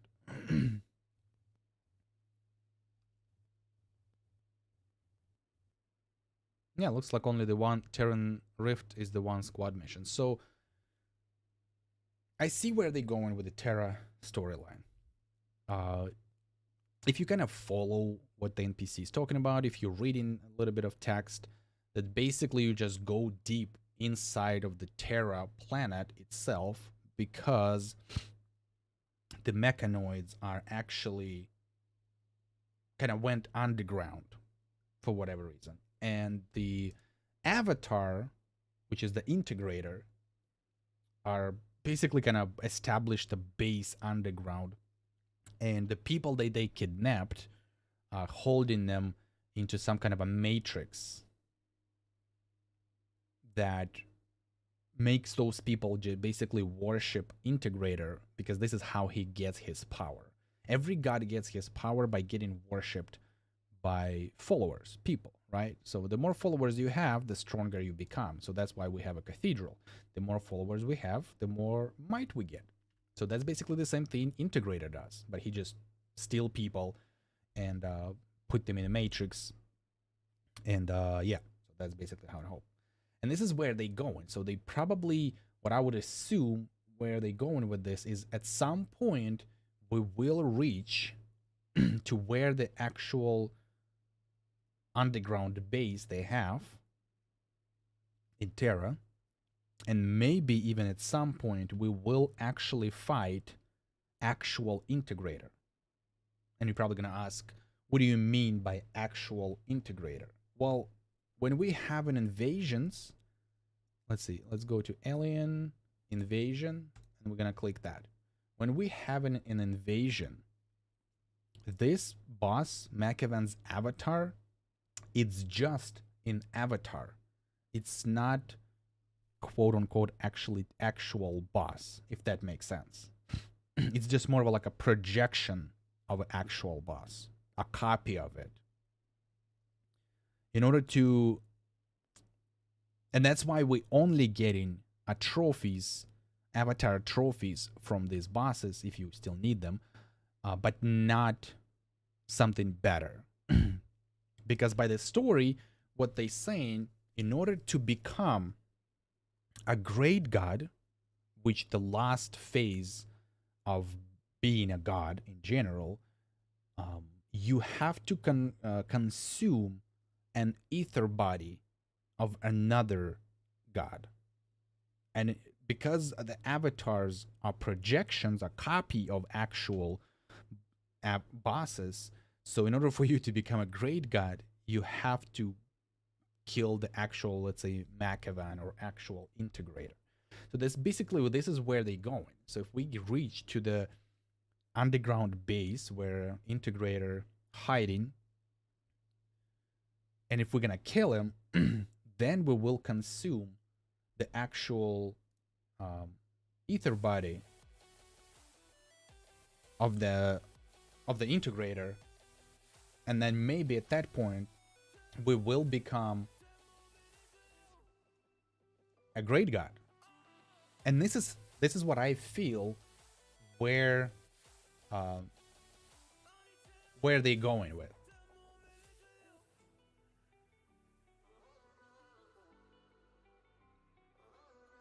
I don't think there is a way to cheat in Skyforge. They're just using certain exploits and bugs that Skyforge couldn't just fix them right away.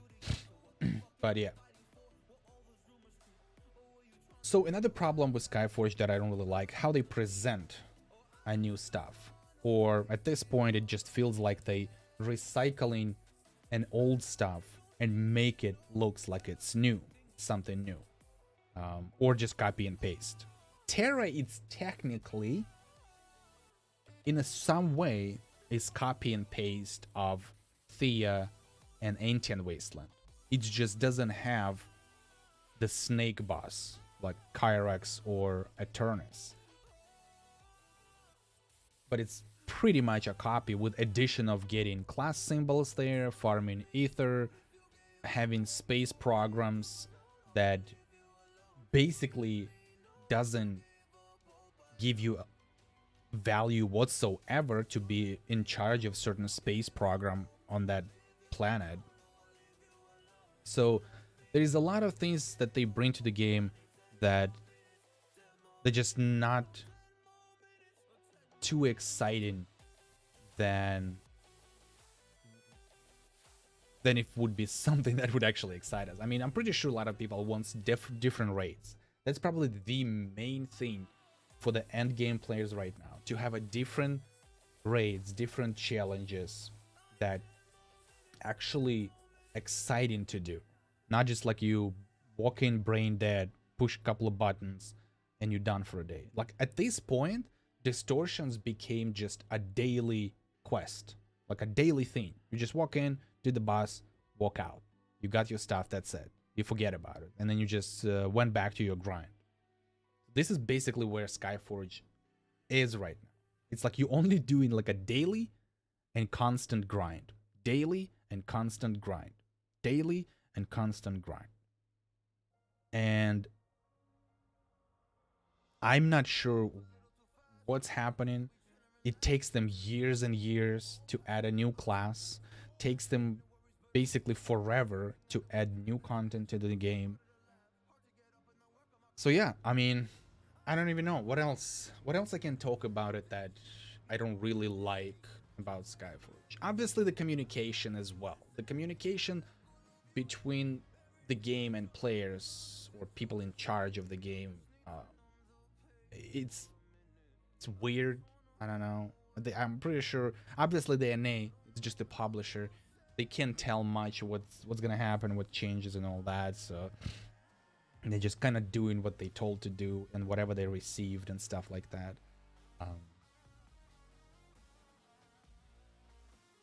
But at this point, what I would say to people who may have questions like, is it worth playing the game? You know, like people always go to YouTube and like, hey, is it worth playing this game? Is it worth playing this game? Is the game pay to win? All these like major questions that people ask all the time. To be honest, at this stage of the game, it's not really worth your time whatsoever. Look, you can try. You can definitely try the game. And if it's gonna hook you up and if you like all of what's happening and you maybe just want to experience it everything once, then go for it, you know. But you might gonna get disappointed after that. It's like you can kind of think, if you go to them with mentality into Skyforge that, look, if you're gonna think that it's, or at least you can try it that way, like it's a single player game kind of ish, like within quote unquote open world kind of perspective thing, which is not really, and you're really gonna try to focus and figure out like proper builds in order to progress as a solo player, new player, it's still possibly to do. It's a possibility. It's gonna be hard, 100%, but you can still do it. And the reason why I'm saying that, because like I know how to do that. I just don't want to do it because I know that it's gonna be a crazy grind, and certain grind starts very, very early in the game. But again, so yes, if you asking if it's worth playing, not really. You can try it. The max I would tell you to maybe invest in a game 1 month. 2 months max. After that, you can decide. Well, some people can decide in a day or two, in a week or whatever. But like if you really, really want to try it, play at least for a month or two, and then you will find out on your own how bad it is. Is it pay to win? It is huge pay to win. Like you can basically walk into the game, swipe, swipe, swipe, and then buy everything that you can possibly buy there. There is certain things you like, there is no way to buy it, but if you, at least the power, you can buy that. You can buy credits, upgrade your cathedral, you can buy knowledge of enemies to upgrade your tower, which gives you power. It doesn't give you power over other players because PvP is pretty much scaled there. But like weapons gives you big advantage in PvP. So as well as the PvP as well.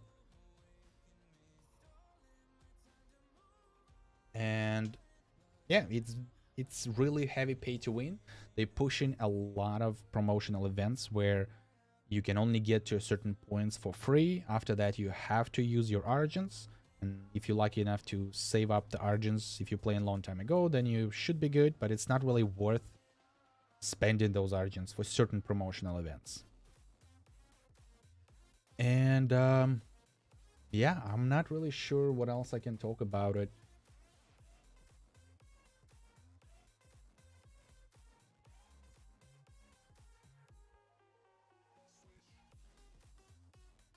It's just, I don't know. I'm just trying to think what else I can say. But oh, actually, another thing that I don't really like in Skyforge, that they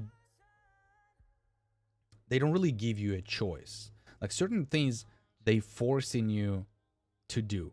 So meaning, let me explain what exactly I mean about it.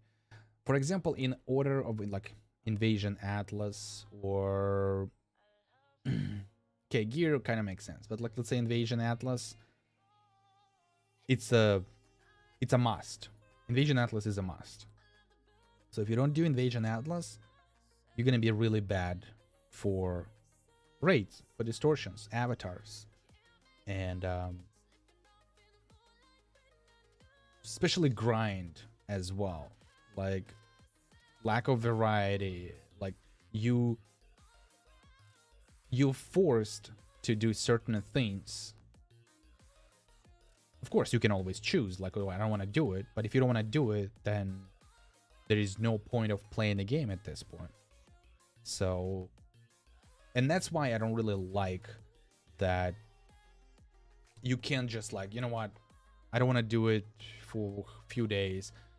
And let's like for example, there is certain games that have certain, let's call it like a catch-up things, right? Let's say if you haven't done something for some amount of days, then you can still do later and still kind of catch up. Maybe not 100% of amount of rewards you can get, but at least add more than you would just do the normally, right? So in Skyforge, you basically have to play every day for at least 4 or 5 hours a day, no matter what. If you don't do that, then it's gonna take you a long time to get to where you want to be. Like max, end game, do everything. It's gonna take you a long time. Now, actually, let's talk about classes. You see, I kind of got an idea what else I can talk about it. So I also don't want to keep the stream too long, so it's already been 2 hours. We might still stick around for maybe another 30 minutes. We'll see how long it's going to take us, or maybe another hour, and we'll go from there. But again, let's talk about classes. We have 1, 2, 3, 4, 5, 6, 7, 8, 9, 10, 11, 12, 13, 14, 15, 16, 17, 18, 19 classes right now.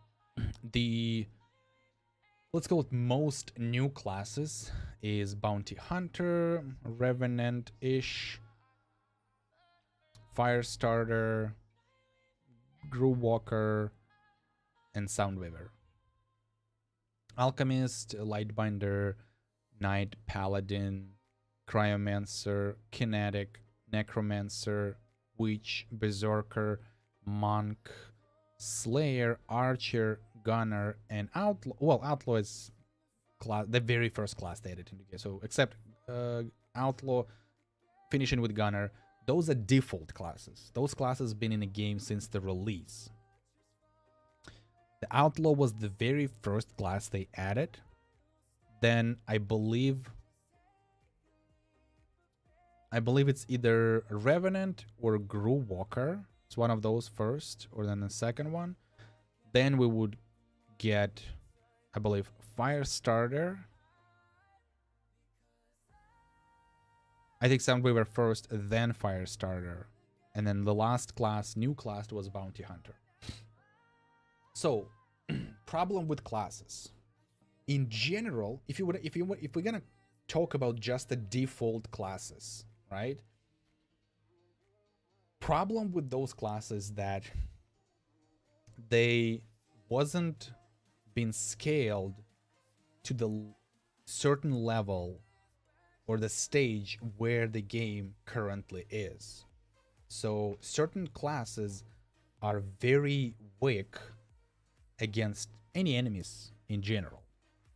And even though they try to like put like certain weapons for classes, some of them are still like, take a Cryomancer, really good class, really good control class. I like Cryomancer. It's a very easy and fun class to play, and it's a mage, so I do like mages, right? And right now, this class, Cryomancer, is probably the worst class ever. It's so squishy. Its damage is very, very low. I mean, maybe like some other classes could kind of relate to the Cryomancer, but for the most part, most of the default classes, they bad. They wasn't scaled to the level of the game or the stage of the game where we are right now, right? That's the big problem. And they try to compensate with the weapons. They try to maybe even compensate with the stupid class symbols, and it didn't work. Still bad. So now the newest classes like Revenant is still okay. Outlaw is kind of shit, complete crap right now at this point. Still better than Cryomancer, but about the same category. It's still crap. Let's see. Firestarter is big DPS class right now. One of the biggest, I would say, unless something changed while I wasn't playing. Certain classes becomes really good only if you have a weapon. Like Kinetic, for example. If you take the Mechanoid's weapon, then Kinetic's damage actually really, really good. As well, even the newest class, Bounty Hunter, without the weapon that they came up with, the damage was complete, basically trash. I mean, better than default classes in a way, but before this weapon, it was really bad. For a new class, it was bad. And I see the reason probably why they made that. It's because they was afraid that if they would make this class overpowered, then they would either nerf it, they would have to nerf it, and then people gonna complain, blah, blah, blah, and it's gonna keep repeating the same thing. But they don't want to repeat the same thing that they did first time around. When they add Revenant, they add the Groove Walker, Firestarter. All those classes are very overpowered. I mean, Firestarter in a way is still overpowered. It was not as good as it was the first time it came out. Revenant been nerfed multiple times. Firestarter been nerfed already multiple times. Groove Walker were nerfed multiple times. So they're kind of focusing on like those classes, trying to balance them out to the stage, a level of the stage where the game is right now, and then just forget about anything else. They don't do any other improvements for other classes. They're trying to compensate with weapons, they're trying to compensate with Invasion Atlas, and it's just not working. The reason why, because Invasion Atlas only provides certain bonus to the class that maybe apply a debuff to the enemy that you and other players in a group will deal more damage than usual. So, but as a class, you don't do still a good amount of damage. Like, you basically there just for a buff. So stage of the classes definitely has to change. It has to be rebalanced as best on their abilities as humanly possible. It's not going to be perfect, you know, and nobody asking for a perfect balance of classes. But people who enjoy playing Necromancer, who enjoy playing Witch, who enjoy playing like Berserker, Slayer, Archer, you know, all of those default classes, they has to be rebalanced. That way you don't have to have a weapon to enjoy the class. Yes, weapon will give you extra boost. Weapon will improve your damage, you know, to a certain level. It's definitely going to be better compared to just regular legendary weapon. But then it will, at least the class itself will be playable for regular directives, doing whatever mission you want to do, you know, run regions and stuff like that, and maybe even use those classes in the raids as well. So this is where the classes are. Simple thing, big rebalance for all of the classes, or at least touch those classes that are default classes that's been in the game since the release of the game. Pickle, we all know they won't balance around normal weapons, sadly. I know they're not gonna do it. I'm just saying that what needs to be done. And if any of them, even in watching the videos or whatever, even keep an eye on what I'm saying, maybe, you don't have to touch all of the classes. Just do step by step. Okay, let's take Cryomancer. Let's see where we can upgrade that class. To that it's gonna be definitely a little bit better than it is right now. Like, you do at least one baby steps. Do like one class at a time, and then just go from there. So that way you're not gonna be afraid that you're gonna make the class overpowered. But at the same time, you at least show that, like, look, we try and see how we can improve certain classes, and it would be really nice. And I'm pretty sure a lot of people would appreciate that. Now let's talk about I think that's pretty much everything I said about classes. I don't think I can add anything else. Let's talk about PvP now. So the very first thing that I don't like about PvP is what is massive battles, small battles, battle of gods. That you can use. Okay, let me just put it this way. How the PvP was before they changed it. Small battles, previous time, it was called Battle of Equals. It means you go into that map and you go basically with basic setup that system gives you. It's pretty much like you don't have anything of your own. Nothing works of your own. No upgrades from elder gods. Nothing outside that like gives you extra boost, damage, health, nothing like that. It's basically you go there as like completely naked new player kind of thing. They just basically gives you like certain amount of certain rank, and everything else like a gear, like artifacts, weapons. It's basically everything is basic, so nothing really crazy, and that's how you fight. And then at that point, the only thing you could win if you're really good and you know how to play your class and you know how to play in the team, because it's 3 versus 3. So you have to communicate with other people in order to win against the enemy. And it wasn't perfect. There was still a little flaws here and there, but it was definitely better than it is right now. Massive battles never been scaled. So I don't think even they scaled right now. So in massive battles, it always been that everything you have on your character, you go there and you use all of your bonuses that you have. Weapons, whatever gear you have, all of it. It would make sense.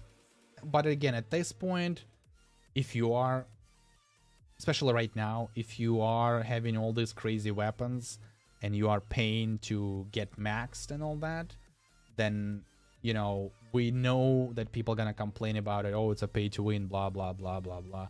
And, you know, you can win because, you know, people who paying are always strong. Of course, there is always a limit. It's not like they can go over the top and, you know, you can just catch up with them. I mean, you can, just gonna take you longer.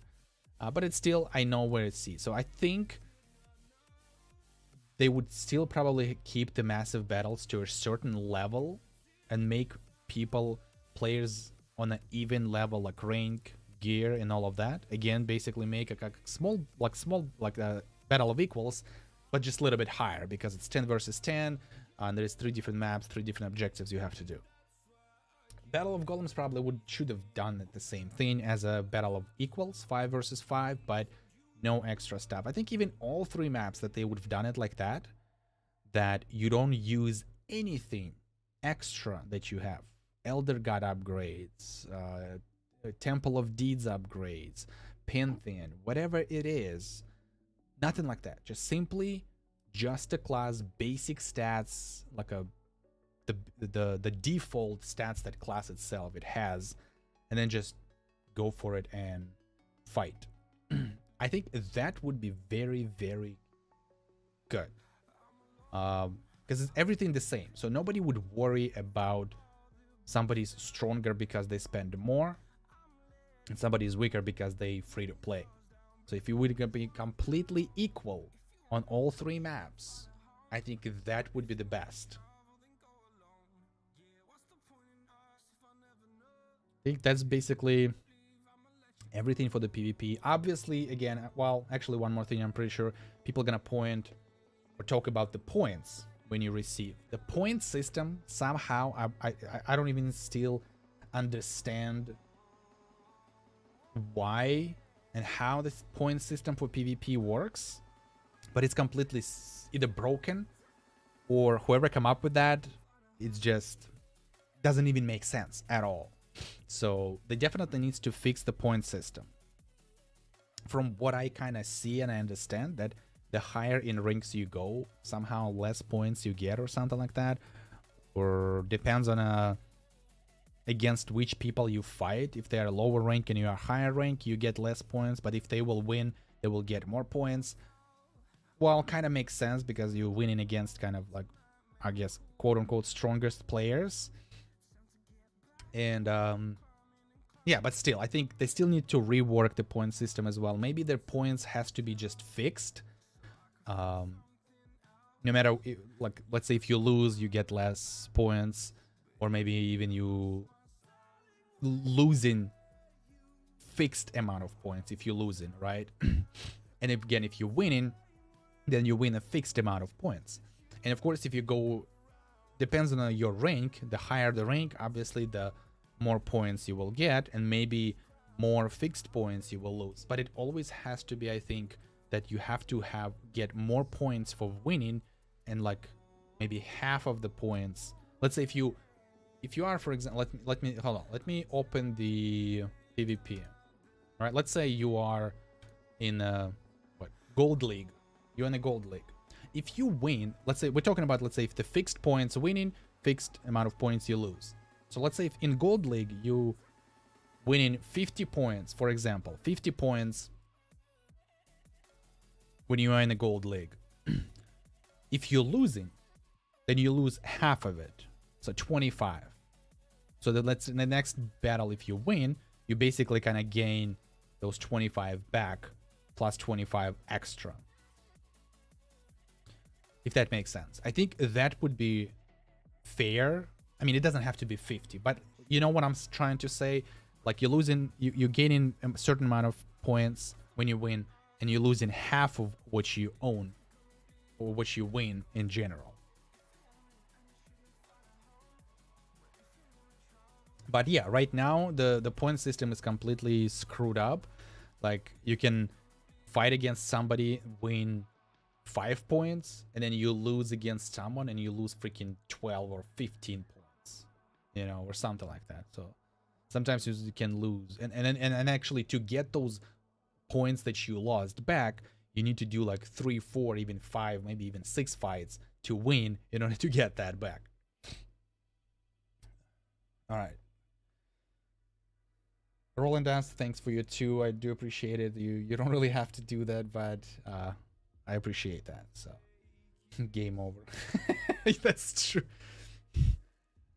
So yeah, I think the PvP was the last one. I mean, there is still a lot of little things, you know, you can usually talk about, like adapts. What is my adapts? You can talk about adapts, you know, definitely maybe adapts needs to do a little bit of changing, because again, the, what do you call it? The adapt relics, the legendary ones, it's basically pay to win again thing, because you can always get those mostly, or at least the newest one, from 9 events, the promotional events, like this one, for example. And yes, you can get the lower generation adept relics from the ability called Treasure Hunter, I believe, right? Companion abilities. Where's the Treasure Hunter? Where's the Treasure Hunter? Hello? Treasure Hunter, there you go. But the chance to get the relics are crazy, stupidly low. It's like insanely low. I mean, some people got lucky, they can get 2 relics per invasion, which is still kind of low, I think. Especially when you have 8 adepts, it's like crazy. But yeah, there's a lot of little things they can change. The exosuit definitely can do some rework. This is new stuff, the current stuff that they come up with. Definitely crazy amount of credits you need to do the upgrades. Farming, stupid. Yeah, it's insane. It's like, and it doesn't give you a lot of bonuses. It's like, it gives you some of them that's complete crap. It's like increasing the bonuses or something for how much work you do. Anyway, let's see. What else we have? Your opinion about Pantheon Wars. Well, it's crap. I don't know what else to say. At some point, it's just because the Pantheon Wars are not scaled whatsoever. Because you can use all of your upgrades, weapons, everything. It's definitely, it would make sense, you know, in some way it makes sense, because look, it's a Pantheon Wars, I guess, you know, what Pantheon you achieved, whatever your progress, I mean, it would make sense, but it still, I think, needs some rework. I would say if they would remove using the god forms, which they kind of did remove, they kind of reworked how the god works. There's certain things you have to do, pick up some little sparks, and then you can become a god for a small amount of time, etc, etc. I think if they would remove that completely, I think everybody would be fine with that.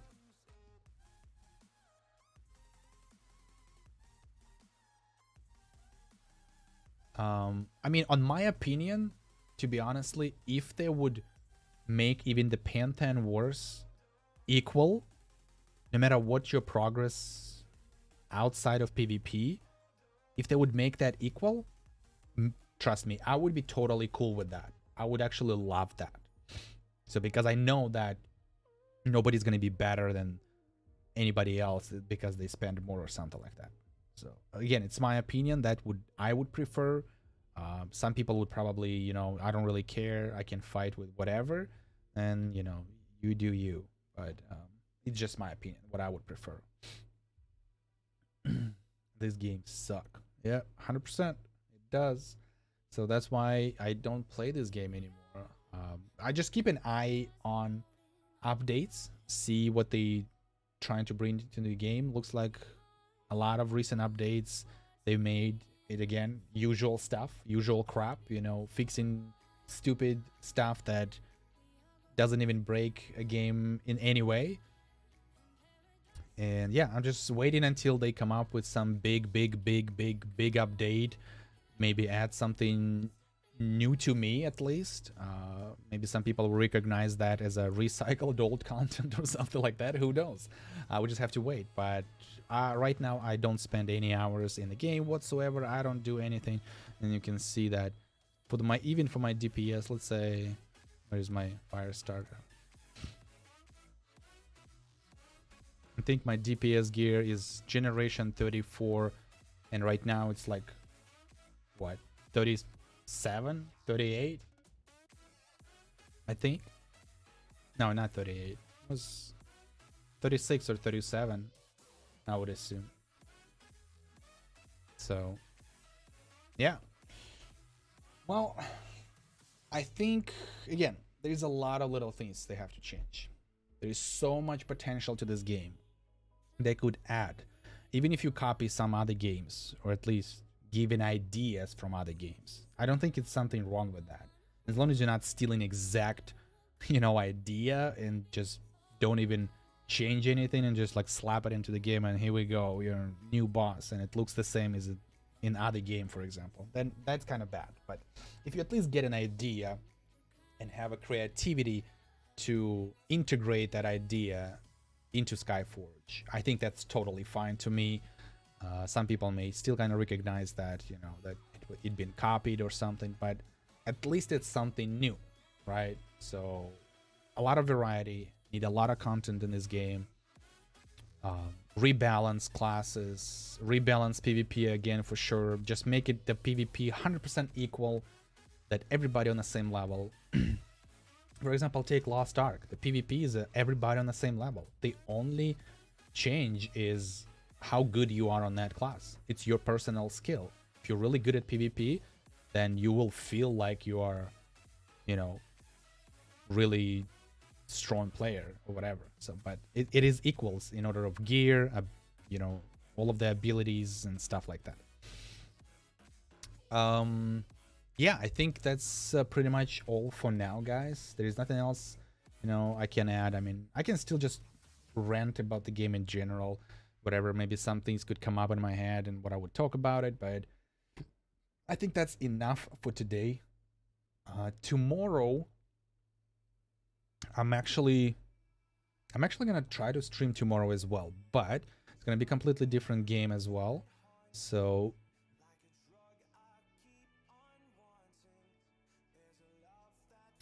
with all of this information, I guess it's pointless to continue playing on an NA.